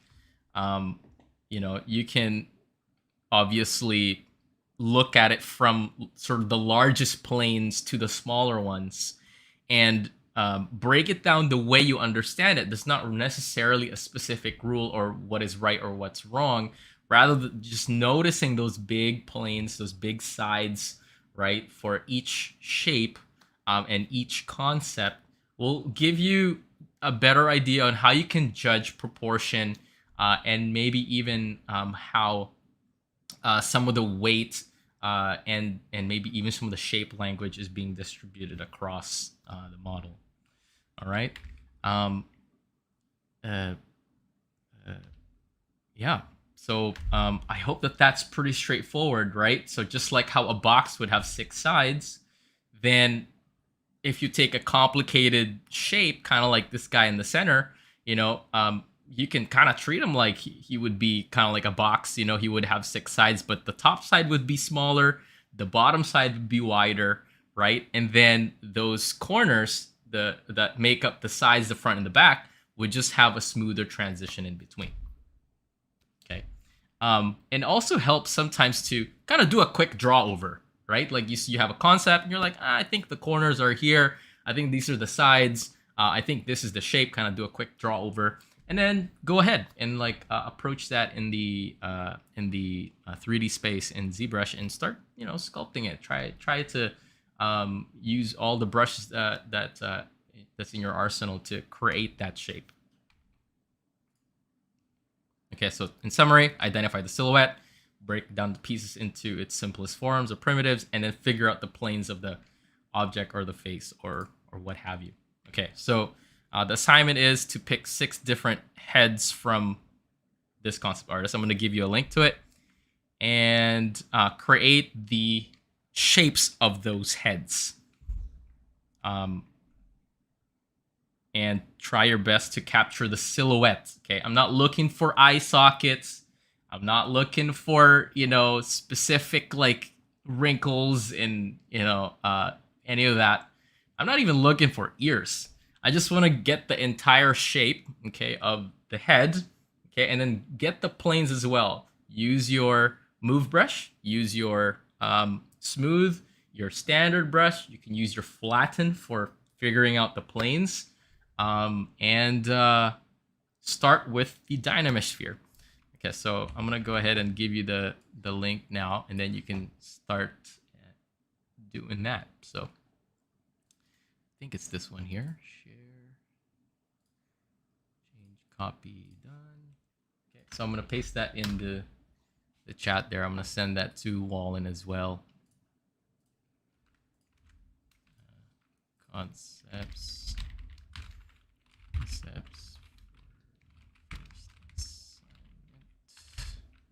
Is there a way to paste like another sphere, or can you only like have one thing at a time?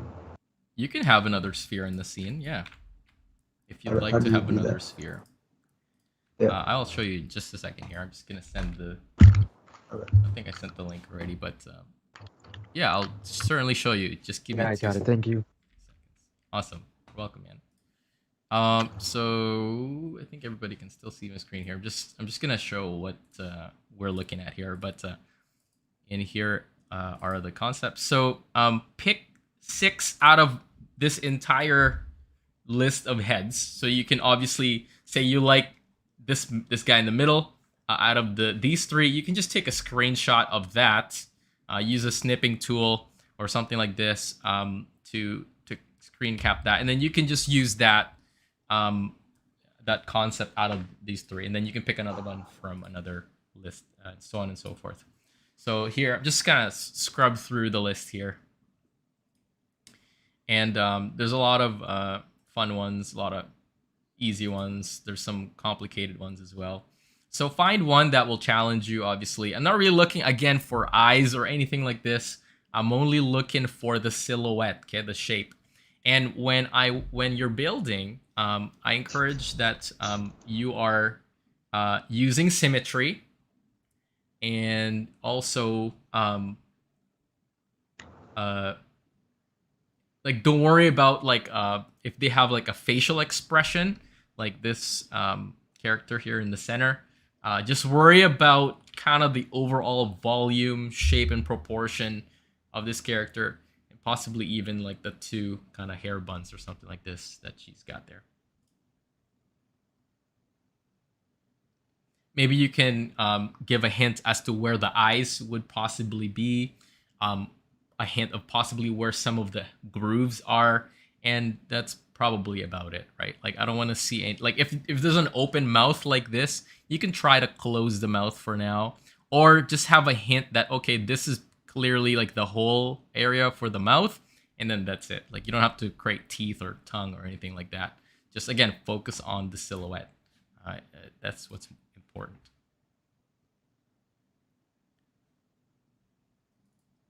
And I think this is the last image right here.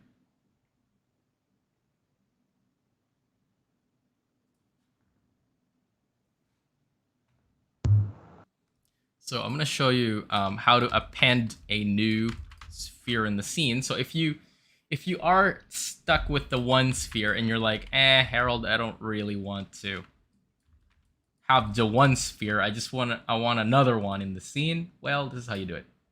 You want to go to the tool menu, and under that, there is a sub-tool drop-down.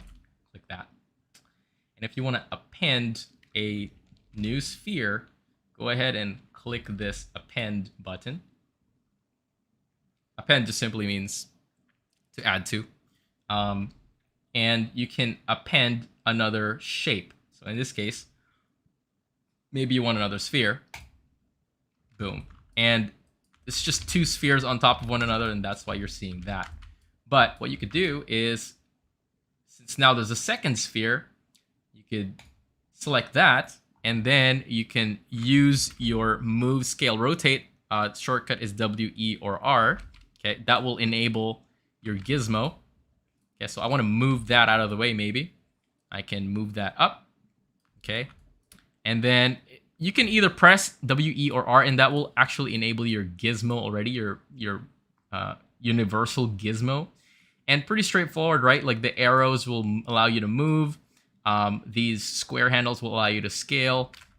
This yellow middle square is just a universal scale. And then these lines here allow you to rotate. The gray handles are rotate and move based on camera. And yeah, if you want to start manipulating this, then certainly you can. But remember, symmetry is off, as well as Dynamesh is also off whenever you append a new sphere. The easiest thing, to be honest, though, if you are wanting to Dynamesh that second sphere, you can just take your original polysphere here and just duplicate it. So since it's the only one, you can make sure that's the only thing that you've got there. You have it selected. And then you just click duplicate right here. The shortcut is Control-Shift-D. Control-Shift-D. Control-Shift-D. It's not working, you guys. This program fails me. Control-Shift-D. Nope. Anyway, but you could click on the button and it'll duplicate as well. And then you could then move this one, out of the way, and then scale it, whatever, if you want that to be your second sphere. Okay, so anyway, pick 6 out of the list there, and then start going at it, man. And what you're gonna be using primarily will be your move brush, your flatten brush, and maybe your standard brush. Okay, so let's do a demo here.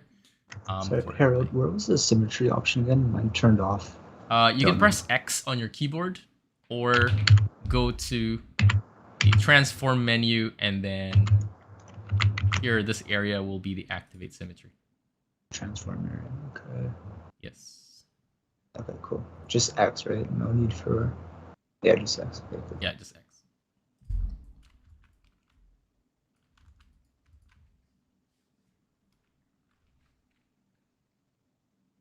This is homework? Yes, I said that. Okay, just wanted to make sure. I wasn't sure if it was the quick thing you wanted to do at the end of the class or was homework. No, not speed sculpts, not yet. Okay. So that'll be, we're gonna start a second one. We're gonna start a sculpt next week. And that'll be the first speed sculpt. So yeah.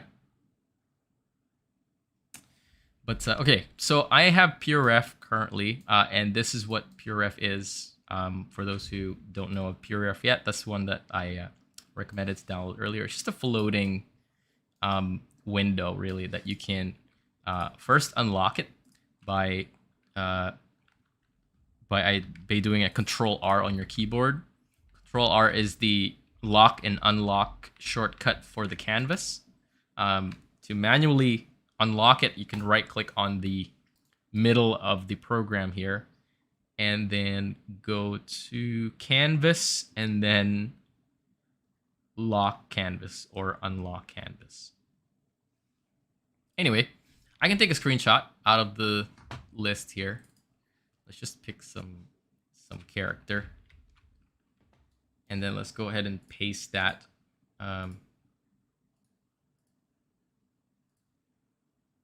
In the group.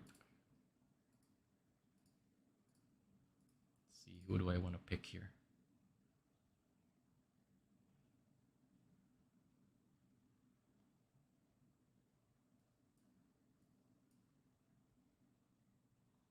What is this guy?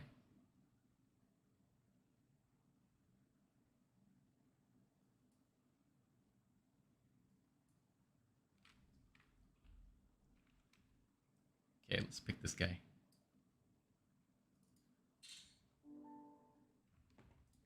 Okay, now with the canvas unlocked, I can Control V on the surface, and then I can Control R again to lock it.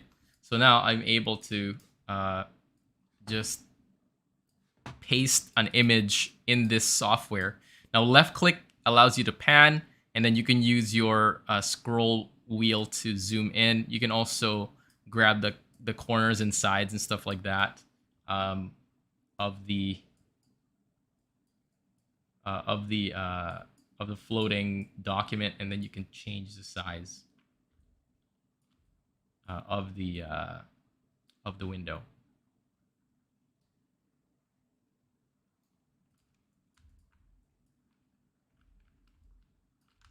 Now, the common thing to think about, like when you're sculpting something like this, is like to turn off symmetry or whatever, and just kind of start sculpting. Always be aware that you are working with a 3D space. Okay, there's a front, there's a side, there's a top, bottom, and back. Okay, we're not just gonna go off and then start just sculpting based on the angle we decided to choose. For example, we decided to choose this angle, and then I'm like, okay, I'm just gonna trace everything here in the concept. No, not really. Think about the idea that this sphere here has a front. This is the front. It has a top, right? So that's the top there. Let's see. This is the top. Okay. This is the front. Okay. This is the side. This is the back. Okay. And then this is the bottom, right here. So these have their sides, and what you're gonna do is you're gonna build the character silhouette, okay, as if he's the one, like the model of his head is gonna be something that you're gonna be sculpting. Okay, and so again, a best way to start capturing its features is use your move brush. So I press Q or tilde if that's what you assigned. And just start using your move brush. Okay, you'd be surprised just by using your move brush and just nudging stuff around, you can get a pretty good look already on your character. But anyway, like grabbing the model as well as using your flatten brush, so gives you a good advantage on like capturing that silhouette right away. So what you're trying to do, what I'm trying to do here anyway, is like, yeah, I have my concept here on the one side, but the thing is, you want to imagine how this guy's gonna look in 3D space, right? So that's kind of what I'm doing, like all the time, is like, okay, I would imagine, okay, so what does this guy look like from the front? It's kind of hard to tell, but maybe his head is kind of like an axe, you know? I don't know. So I'm just gonna go ahead and just kind of guess. Maybe his head is like an axe. I don't know. So that's probably what I'm gonna try to go for. So I haven't really used any other brush aside from just the move brush. So I encourage you to just stick with the move brush. Stick with the move brush. Use the standard brush, and then evaluate. So reevaluate. Control marquee selection. Okay, and then just keep using your move brush. Remember, holding spacebar allows you to pull up these draw size, focal shift, not RGB, but Z intensity. Quickly change your brush settings. Sorry, Harold, one more time, if you could show me how to add in a sphere. So append. So under tool menu, Yeah, right? And then subtool drop down. Subtool. Okay. Yeah, and then bottom right append. Okay, yeah. I was looking for this subtool thing. Thank you. Okay.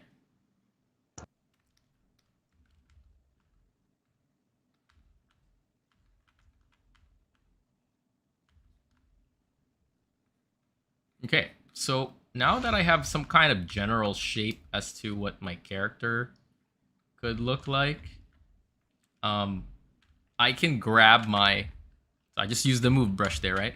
I can use my flatten brush, okay, to start flattening certain areas. It's like, okay, maybe I can start flattening this side. Same thing with this side. I can start flattening this, kind of turn this into like a sharp axe head or whatever. It looks like, so I'm gonna use my standard brush here. Looks like there's some kind of jaw right here.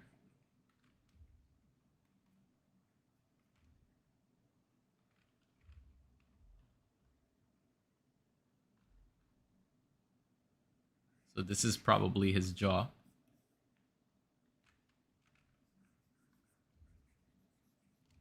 I'm going to smooth that out. So remember to use your shortcuts. Use your your brush shortcuts for you to get to the parts that or the brushes that you might need. So remember, you can hold Alt.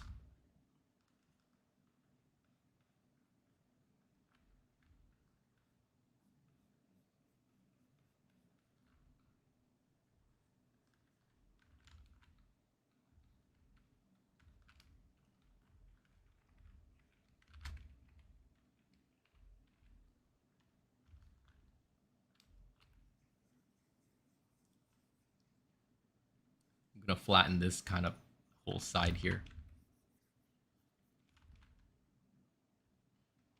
And then I'm gonna hold Shift.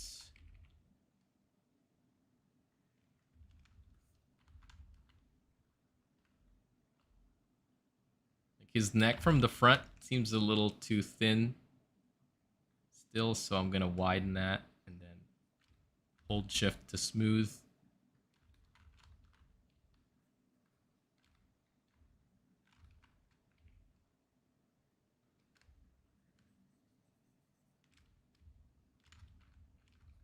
Okay, so you're gonna try to imagine, okay, what does it look like from the back? Like, is this kind of what it might look like from the back? What does it look like from the front? Maybe the front of his head looks kind of like that. Looks kind of like an axe head or whatever. I can use my standard brush to create some kind of indicator here. Okay, so that's kind of where the division is. Okay, and then it kind of does this type thing. And then just fill in the blanks. Would there be any reason why the symmetry doesn't work? Doesn't work? Yeah. I can share my, I don't know what's going on. But... No. It should enable. Yeah, share your screen please. Okay.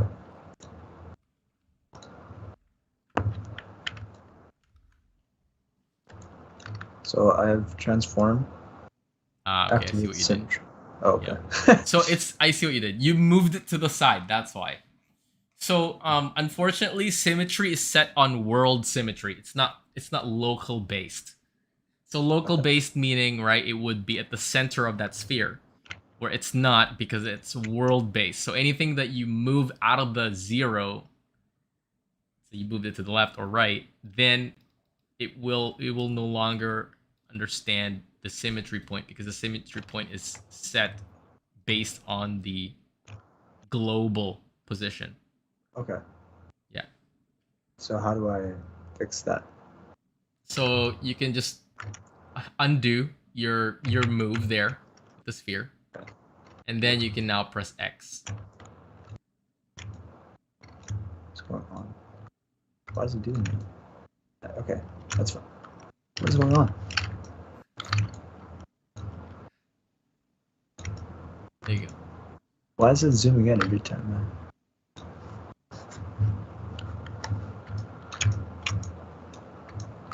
Every time I move, it zooms. Okay, anyways, how do I get back to the layers? So I can move the other head. Go to the subtool, drop down. Subtool. Okay.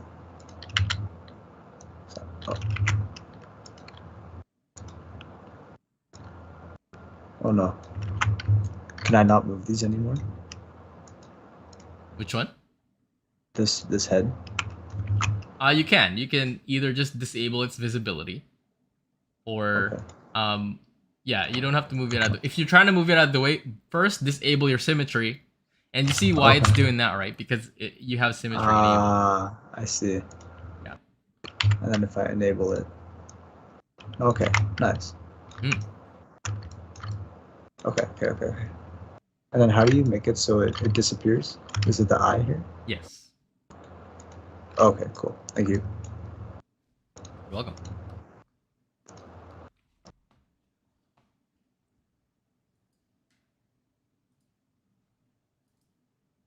Oops.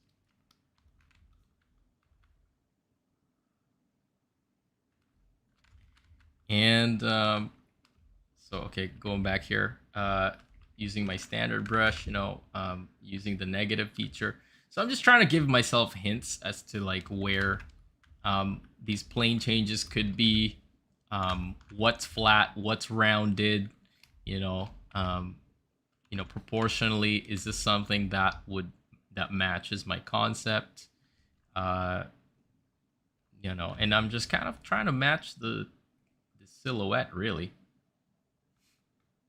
of the concept and the model that I've got here currently. But anyway, this is kind of what I'm looking for, just like that, just a shape that matches your concept, and you're trying to visualize the entire thing in 3D.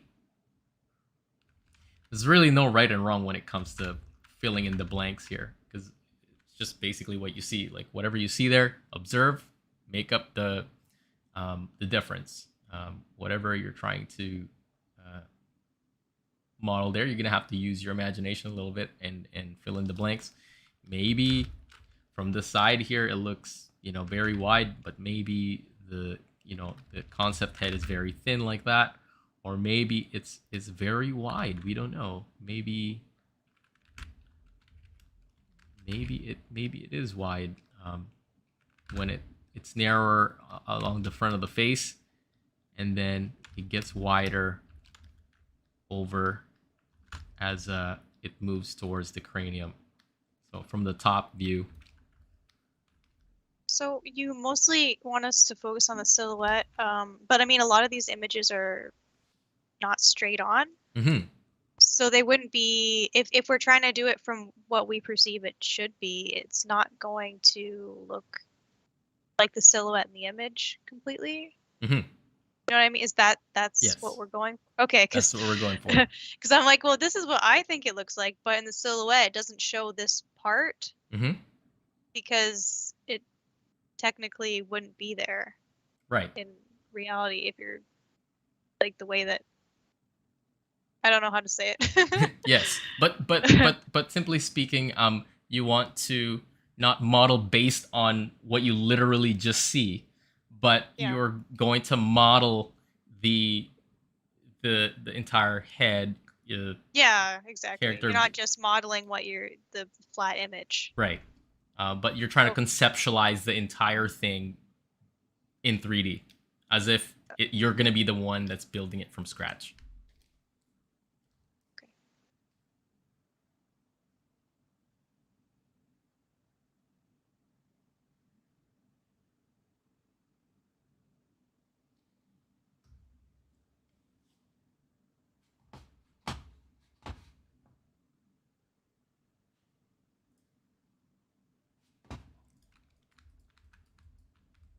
Awesome. So that could be example 1 right there.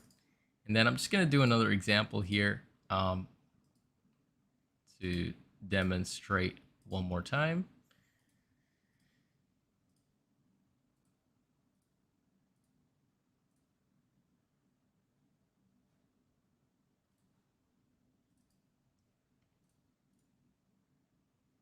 Yeah, maybe I'll pick Ice Guy.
So it might take a little bit of time to get used to the this kind of workflow when you're trying to model something like from imagination, essentially, and you're building everything from what you assume could be, because now you're only given one angle of the concept, and you're supposed to build this thing in the 3D space, and that's kind of like the biggest hurdle, in my opinion, for everybody who's starting this brush-based journey.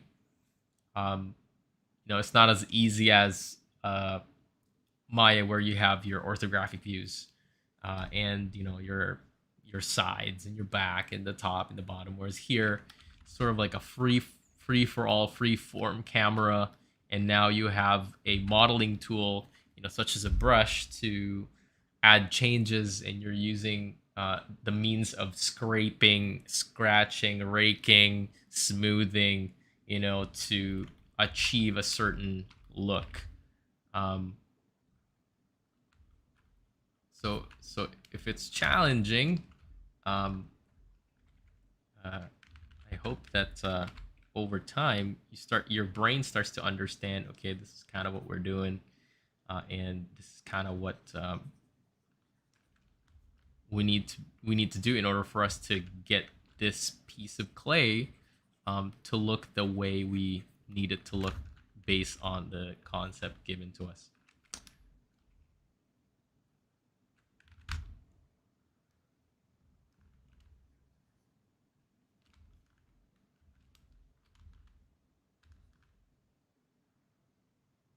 By the way, the camera has a default perspective of 50 millimeters. We can change those camera settings and those camera angles later on. But for now, you can just kind of sit tight and just focus on learning the brushes and figuring out like the basic camera controls, and just sculpt the shape, and start manipulating the ball of clay, and making sure you're evaluating, right? Control and then marquee selecting.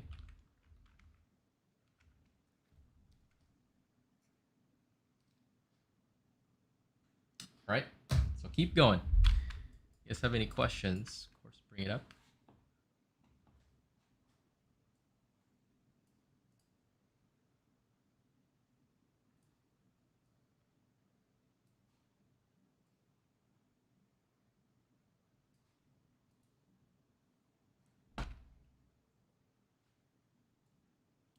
I'm gonna compile your guys' assignment links in one place.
So for I'm just collecting the Google Drive homework links.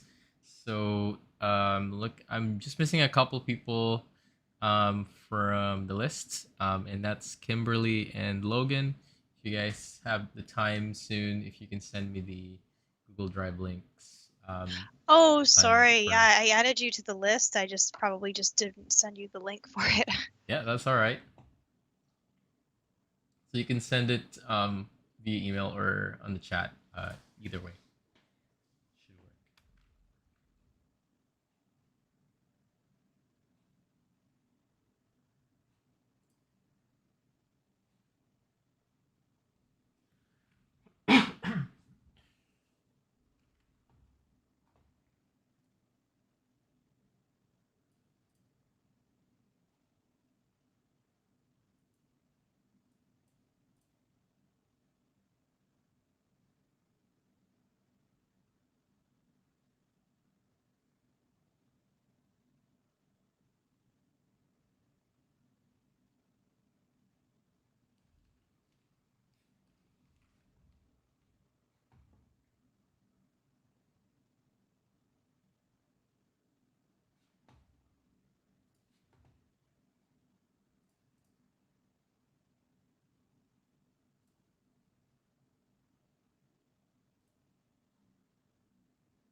I'm gonna request for access there, Kimberly. Okay, that's weird because I should. Thanks, Logan. Let's have a look. If, yeah, okay. I'll have to ask for permission too. Yeah, it's weird because I added you to it, but Maybe it's the VCAD one because it always prompts my Gmail one.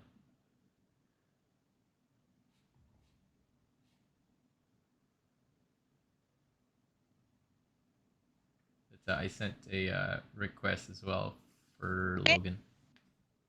Should be good. Okay, great. It works. Thank you. Perfect. Thank you.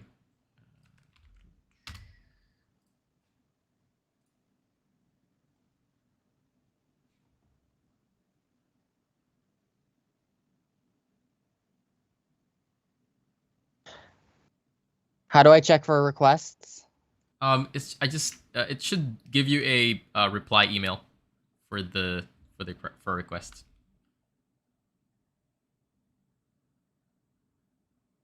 I think, from what I understand.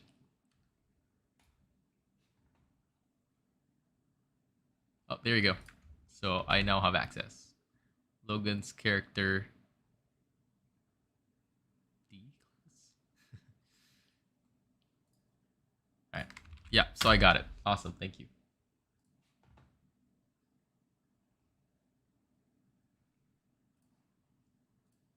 Okay. Does anybody know who Mohadese is? Not sure who that is. Yeah. They were in one of my classes last semester. Okay. For a couple.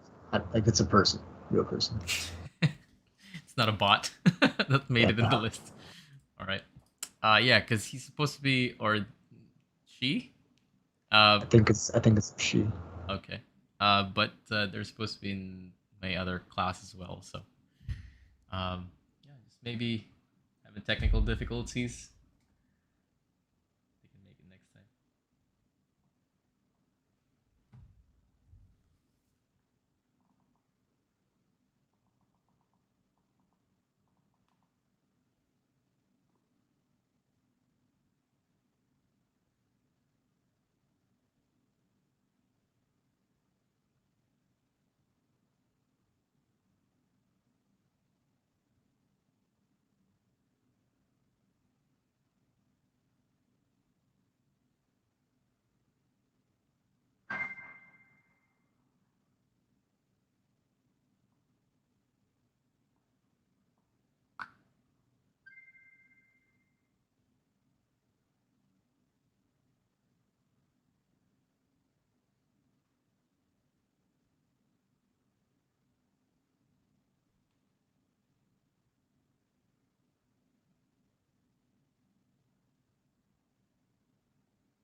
How do you fix that snapshot thing again? I accidentally did it.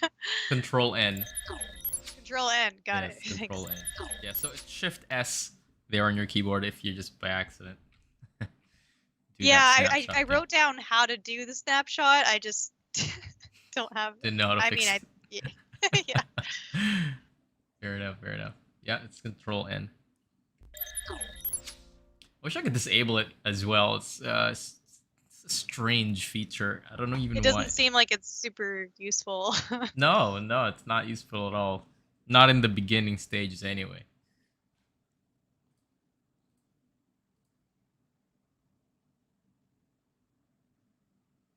And it's rarely used. Like, I don't even know why it's there. Like Shift S, the shortcut Shift S could be used for something else. So I'm not really sure why, but let ZBrush be ZBrush, I guess.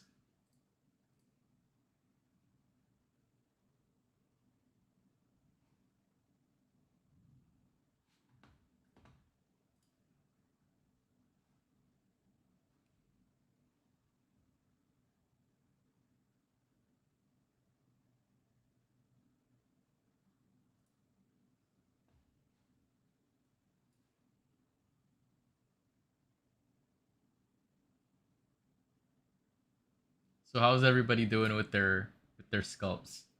Anyone pull in hair yet? I've restarted a couple times. I mean, I went through one, I think, all right. Then I started another one, and then I was like, okay, this isn't doing it. So I started over. It's okay. Yeah. Sometimes it takes a couple trials to get the hang of it. Bryce said something. I missed what he said. He kind of. I made the worm guy thing. Worm guy. Okay. I picked the worm guy first because I liked him. Vibe with him. I was like, I have to find the blade. No, there it is. ZBrush is such a weird. It seemed like basic stuff, and it's making me mad. Yeah. Why? Yeah, it's also its platform's old too. And I've always seriously wondered over the years that it's existed, how come they never actually changed anything in terms of the foundations? Oh, okay, yeah, I see. I know the worm guy. Cool, man. Getting there. Oh, looks good.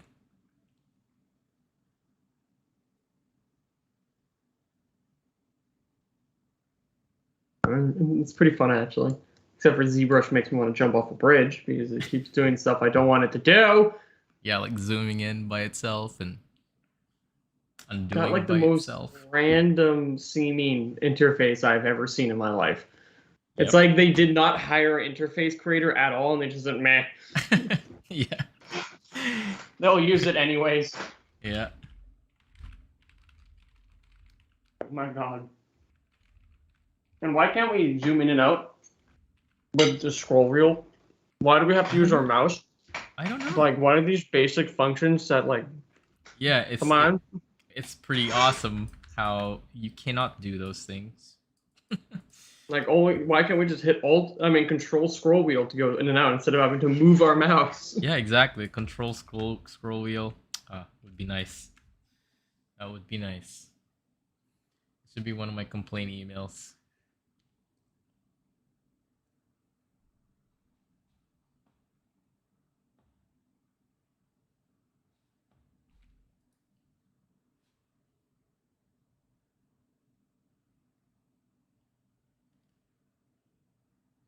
Hey Tom, is Tom still around? How's your ZBrush adventures going? Or maybe he doesn't need help. I don't know. I sent you the share thing. My email was being slow, but you have access to the folder. Awesome, thank you. It's the speeds, yeah, speeds. Quick question: were you just did you send out a thing with like a bunch of different characters that we have to speed sculpt, or? I sent a link. Because I've been sitting here doing my own. I sent a link to the alien faces Google Drive folder. I'll just paste it there again in the chat. Oh, that's all good. My Teams was being stupid. I didn't scroll all the way down. Ah. And there you go. How bad. So yeah, you just pick 6 out of the list there, and then just make the silhouettes for the alien heads. Yeah, I kept disconnecting because my Ethernet cable decided to die on me. How come? Is it an old It's cable? just old. Okay. Fine, I already bought a backup like a few months ago because I expected it. I was just too lazy to rewire everything, so now it's just like lying on my floor. Get those gold-plated ones. Those actually make no difference. That's what I've been saying. I'm like, I don't feel the difference. Gold is actually worse. Gold is actually a worse data connector. Copper is actually the best. I can't tell the difference. They're like, go get the gold ones. I'm like, okay. Same thing with the HDMI. Like, okay. So there's a funny joke in the IT community. If you buy the gold ones, you fell for the marketing. Is it? I fell for the marketing. Because the gold means nothing, does nothing. It doesn't help anything at all. It also fundamentally makes your cord weaker because gold is easier to be destroyed. Because gold is an extremely malleable metal. So never buy the gold connectors. Always get the steel ones or the copper ones. Copy. They'll last longer and be more accurate in the connection. Yeah, I've had some wires for like ever. Like I've never really had to replace them. Like I don't feel any speed difference. So. Well, there is a difference in some cords. If you're going above a gigabyte, you need to get newer iterations because they physically just don't have the throughput to do it. So if you say have a Ethernet 5 cable, its maximum speed is 650 megabytes. But if you have a 5C, it's a gigabyte. If you have a 6, it's 2, and if you have a 7, it's 10. And the 7 is a lot thicker because of that. Man, I would need to upgrade some stuff before I gotta upgrade my cable. Upgrade my internet speed or whatever else I gotta upgrade in order for the cable to actually matter. But I'm lucky because I have a gigabyte per second internet. I had to update my cable just to get proper internet speeds. Because the old one literally the wiring's not it's like double the wiring inside of the big, more powerful ones. Like they have to keep adding more and more connectors for data transfer. So it does matter to a certain extent. Right. But that's only if it only matters if you get like a Cat 5 to a Cat 7. That actually is a difference. So like whatever the number next to Cat means is the version iteration, and that will drastically change the difference of throughput. I wish I could see the difference. I just haven't had the chance, but I believe you. Pretty much the only cord you need to buy is a Cat 5C because I highly doubt anyone has over a gigabyte per second internet. I'd like to have that, actually. Hopefully in the future. I even want to imagine how much that costs. Yeah. Especially in Canada. Yep. I'm also curious about Elon Musk's internet. With the satellite one? Yeah, the satellite one, the Starlink. Yeah. It's actually pretty metal. Starlink, it works. Yeah. It works, but the problem is it has an overheating problem. You guys have the receiver is overheating because they didn't shield the components properly with a proper heat sink. So like it shuts off on you all the time because it's getting to like 105 degrees and melting itself, so it has to turn itself off. Sheesh. So yeah, just minor problems. Like basic engineering. You have it, Jason? I heard about that. No, I've heard about it. We're supposed to be getting it pretty soon here, but also that the fact that they have over, I think it was like 1,700 satellites already up in orbit. Oh yeah, it's big already. Whoa. It's huge, especially in areas. Oh, dude, especially in like the area I'm living in. It's butt fuck nowhere still again, but it's 100 miles, so 8-hour drive away from Vancouver. And nothing but bush. Like yesterday, a couple days ago, I saw a lynx. Oh, you're at 100 Mile House? Yeah. I'm in Kamloops. Oh, they're over my there. buddy. They're up there. My buddy lives in like It's middle like of nowhere. 45 minutes, a little bit over an hour away, maybe. My buddy. I'm in Lacklahash. Oh my god. Lacklash. I've never That heard is that. far away. It is far, and this. Okay, so it's really stupid how it got its name. I heard this from one of my mom's friends, but apparently Lacklash got its name because a guy lost his hatchet in the lake. It's okay, and then Yeah, what's the lore? Lacklash. Is there like a more lore to it? Like he got eaten or something? Nope, that's just it. Oh, okay, that was. No, that's just it. He lost his hatchet in the lake. That's all that was. But for the silhouettes, are we just taking a screenshot of the silhouettes and handing that in Yes. the project file, or? Yes. So just sculpt the silhouettes, and then of course save your file, and submit the one file and a screenshot. Just a screenshot based on the concept angle. Silhouette. Okay. Thank you. Is there a way to actually like erase things? Or are you just like you have to like shove it back in there if you don't like it? You can shove it back in there and then smooth and then reevaluate the surface. Okay. Yeah, because sometimes I feel like if it's so far gone, like can you like really actually do that, or is there some other way? Yeah, to like, well, say fix for your example, you want problem? to fix like a corner of the cheeks or whatever. You just smooth it, smooth the crap out of it, and then just kind of, do that, and then reevaluate, and then just it gets. There is an cleaned up, undo right? button. You can just hit Control Z and it'll just undo. No, I know, but like if you're so far gone though, you're or if you far, don't far. want to, or you don't want to like undo something else. Yeah. I'm just used to working in like other ways, like like Photoshop or Maya, where you could be like, oh, I can go back and just get rid of this thing. Yeah. Can't do that. So it's yeah. So let's just say like something like this, where you're like, okay, I don't want this whole jaw. You could just, like as you said, like shove it back in there and then just reevaluate and just smooth it. And then you can also inflate. Use your inflate brush. What I mentioned earlier, inflate, and just kind of inflate things like this, and then just smooth it back down. Oh, okay. Just obliterate the detail basically, and then That'll work for like a stringy issue. That's Yeah. what one of mine did, was kind of stringy, and like smoothing it isn't making it go away. So inflating it makes sense. Yes, inflating would also work, but yeah, I guess it depends on what shape we're dealing with. But if inflating works for you, then yeah, then go ahead with the inflate.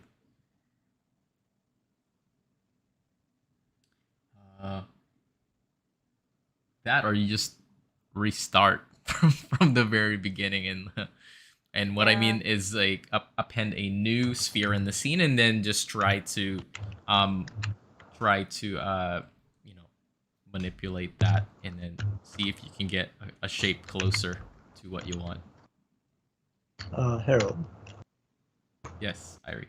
I'm having trouble using my smooth brush. It says that the brush will be selected as sculpting, smoothing brush. 1 second. I know. It's my mother, guys. My mother is chasing after me. So what's the settings for your smooth brush? Is your intensity low? Do you want to go ahead and share your screen? Yeah. It's probably better. I can't even use the brush. It says press the shift key and then click to use it. Hit OK. Hit OK on that prompt. Okay.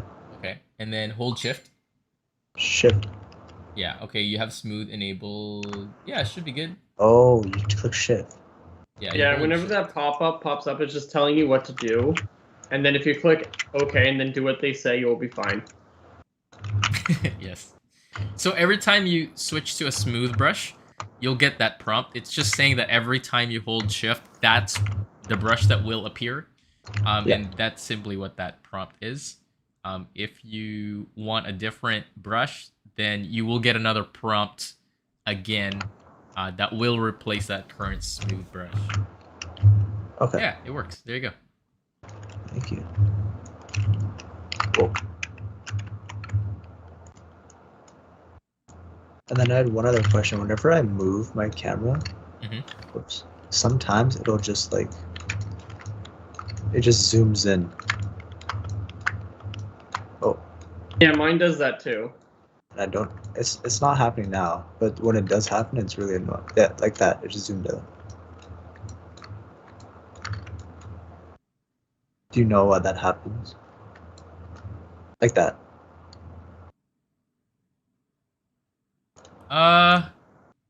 I don't quite remember, but yes, it's happened to me. Yeah. It looks like a bug, because like this. Yeah, it looks like a bug, right? But it isn't, because it's just... it's not?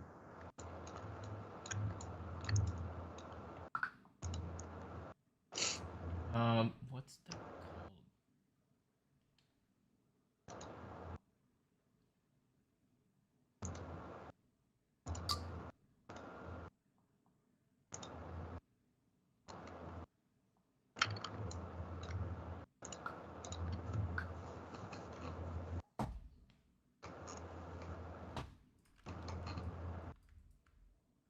Wait, let me... Wait.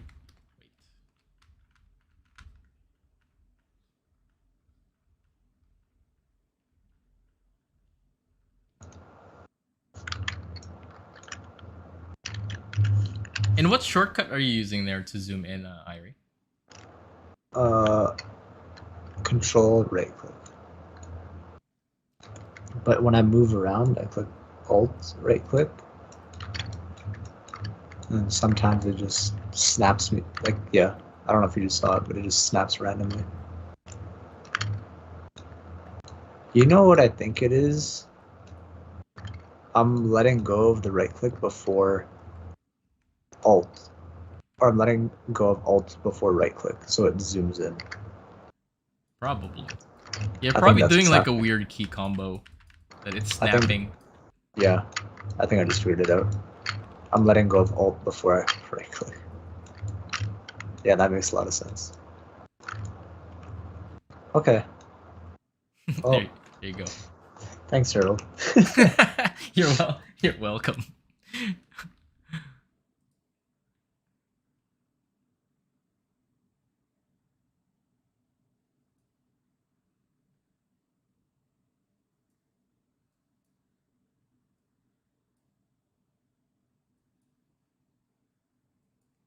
Lahash. I actually want to go up to like 100 Mile and hunt there. There's a lot of spots there, but it's... It is extreme. Like, so you guys had snow, right? Yes. The top of my roof has, I think, like 1.5 feet of snow still on it. Oh my goodness.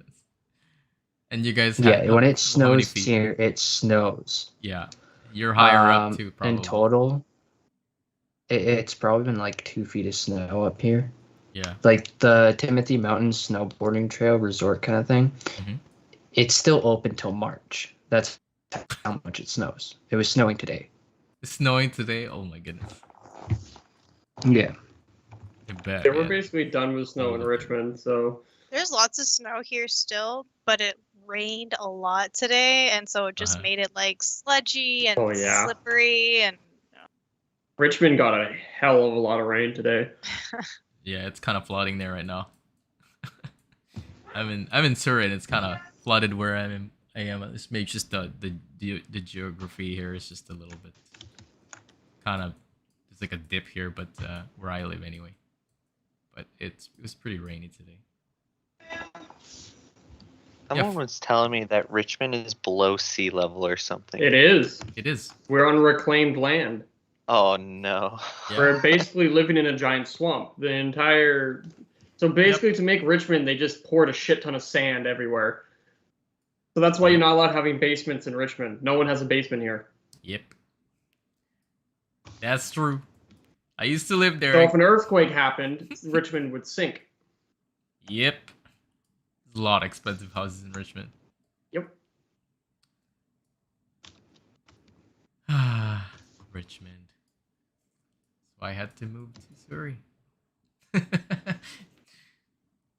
Most of my friends are in Surrey anyway, so I have to drive out to Surrey most of the time anyway. So.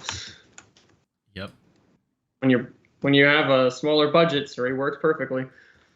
At least move to Delta. At least Delta. A lot of them want to go to Delta, but it's just like circumstance. Yeah. Delta's not that bad actually. No, it's not that bad. You get your own airport. You get to go to Austin Mills. You get to Point Robert. Best part about Richmond is that Austin Mills, especially where I live, is only like 30 minutes away. So it's like, if you want to go shop at Pro Pass, yep, it's only 30 minutes away. I know. I'm about 30 minutes away from there as well. So it's not too bad. You get some hunting stuff there. So yeah, I recently went there to pick up a new Canucks jersey. So nice. Because they have some really great sports stores there. Yeah, it's a fun store. Can't keep using my Kessler jersey anymore. It's a little too old.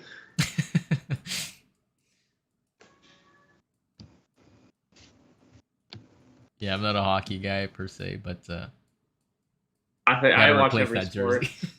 I can't get rid of it. It's signed by the entire Stanley Cup run team, so I'm gonna be like framing it instead. Yeah, should. It's like something I'll never get rid of. Like it's basically. I figured you would have like framed it at this point, like once they've all. I still wear it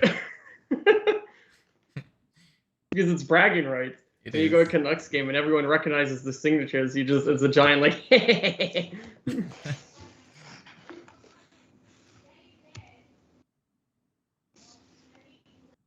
It's like my signed Seahawks jersey. I've got a signed Marshawn Lynch Seahawks jersey. Oh, there you go. Because I'm a huge Seahawks fan. Got that by sheer random luck. If you sold it, how much would it cost? The signed Marshawn, at least $600. Yeah, I figured you would have been selling it at this point, but no, I'm never selling them. The Canucks one probably can get 1,000, maybe 2. Yeah. Yeah, man, frame it or whatever. Oh yeah, I'm totally gonna save it. I was able to pick myself up a signed Quinn Hughes jersey for $500. So. I don't know who that is. Defenseman. He's like a once in a generation level player. Oh. Yeah, sorry, I'm not a big hockey guy. I love hockey. Grew up playing it, messed my knees up playing it, but whatever. Love hockey. I remember watching hockey like on TV, and I was like wondering why the guys are skating around. Like, why are they skating around? Like, what's going on? This was me when I was 12. Like, what's going on? What's going on with this show? I'm not sure what the show is. So I had like the most Canadian upbringing. I started playing hockey when I was like 3. Oh man! Like I've been playing hockey for forever. Played football, played baseball, played rugby. Tried to do golf. My dad really wanted me to play golf, and that did not work. I feel like that was like out of the list you just gave, that was the most non-physical. Yeah. I like golf. It's just hockey, I'm not doing it competitively. Rugby. My love was baseball. I loved baseball. Still love baseball. Giant Blue Jays fan. There you go.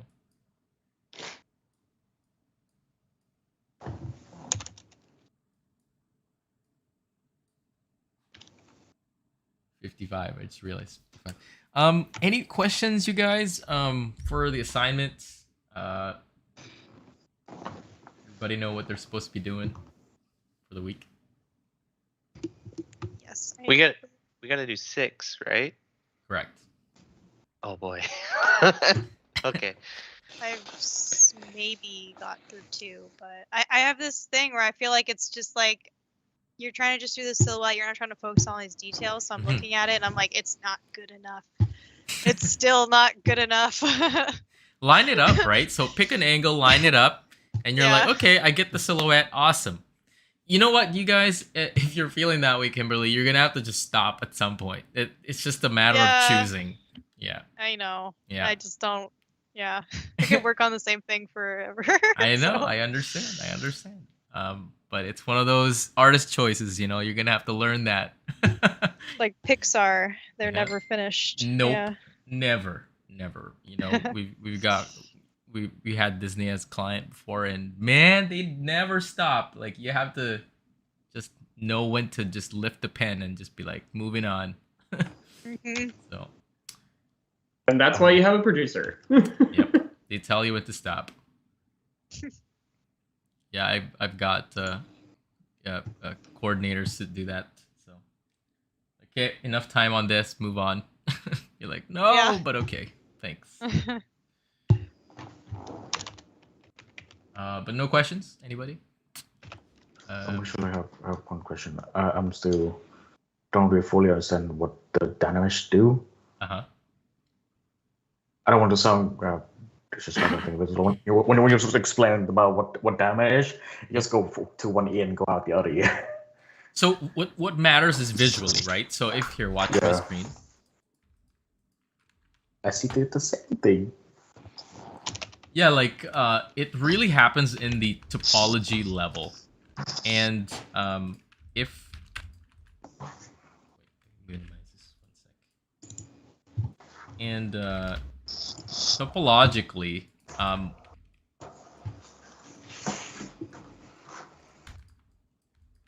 you can see here that by auto-generating topology, I'm able to keep my attention away from the topology itself, and then I can just focus on creating a shape and creating, you know, a silhouette or form or what have you, right? Okay. So that's what the topology looks like, and I can skew this, you know, to like ugly proportions, right? Like that.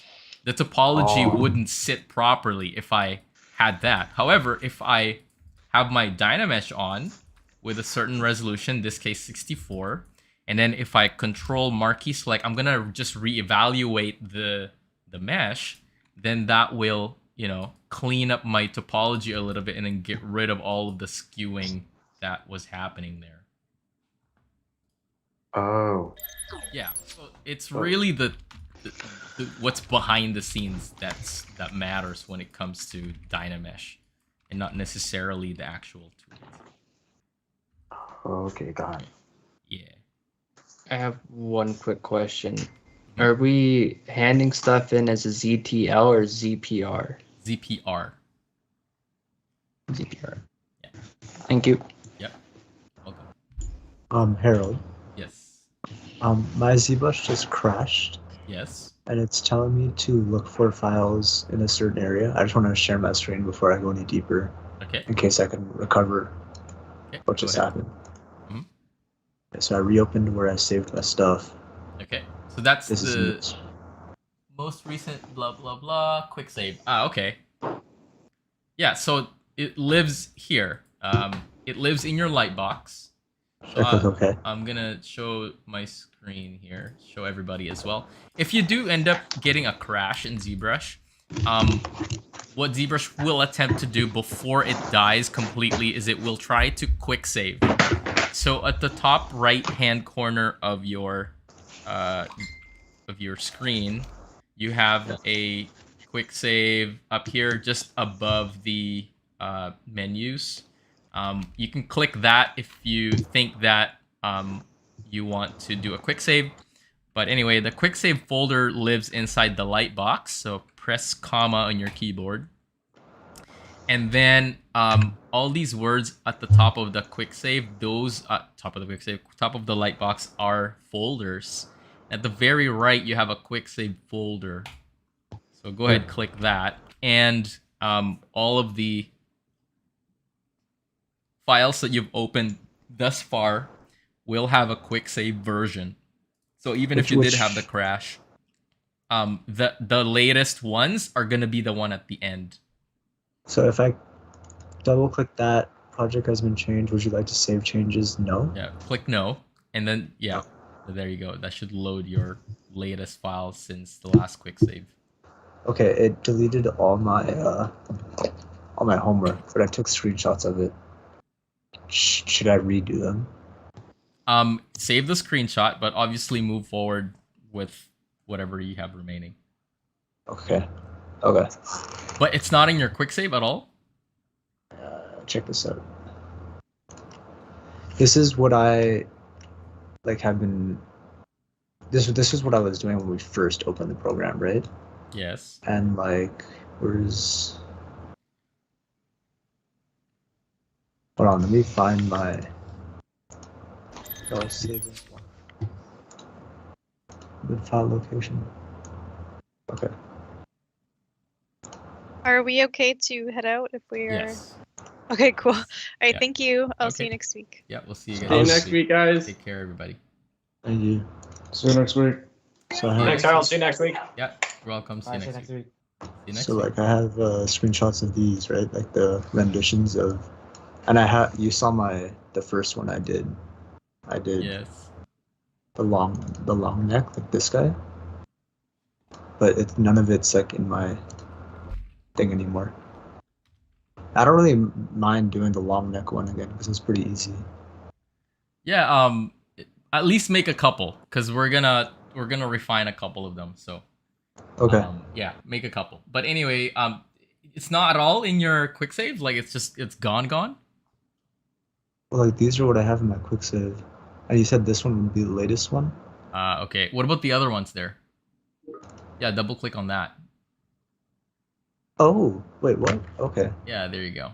So those are try the other. Yeah, see, you've got it there in your subtool list. Yeah. Okay, cool. Yeah, there you go. So save those out. And Save here? Yeah. As a ZPR, you said? Yes.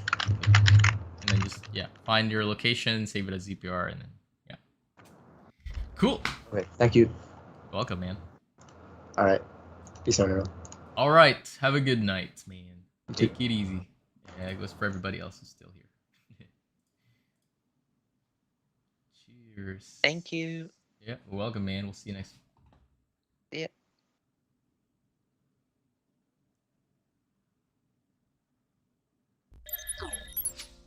And that goes for everybody else online. We'll see you guys next week. Cheers, everyone.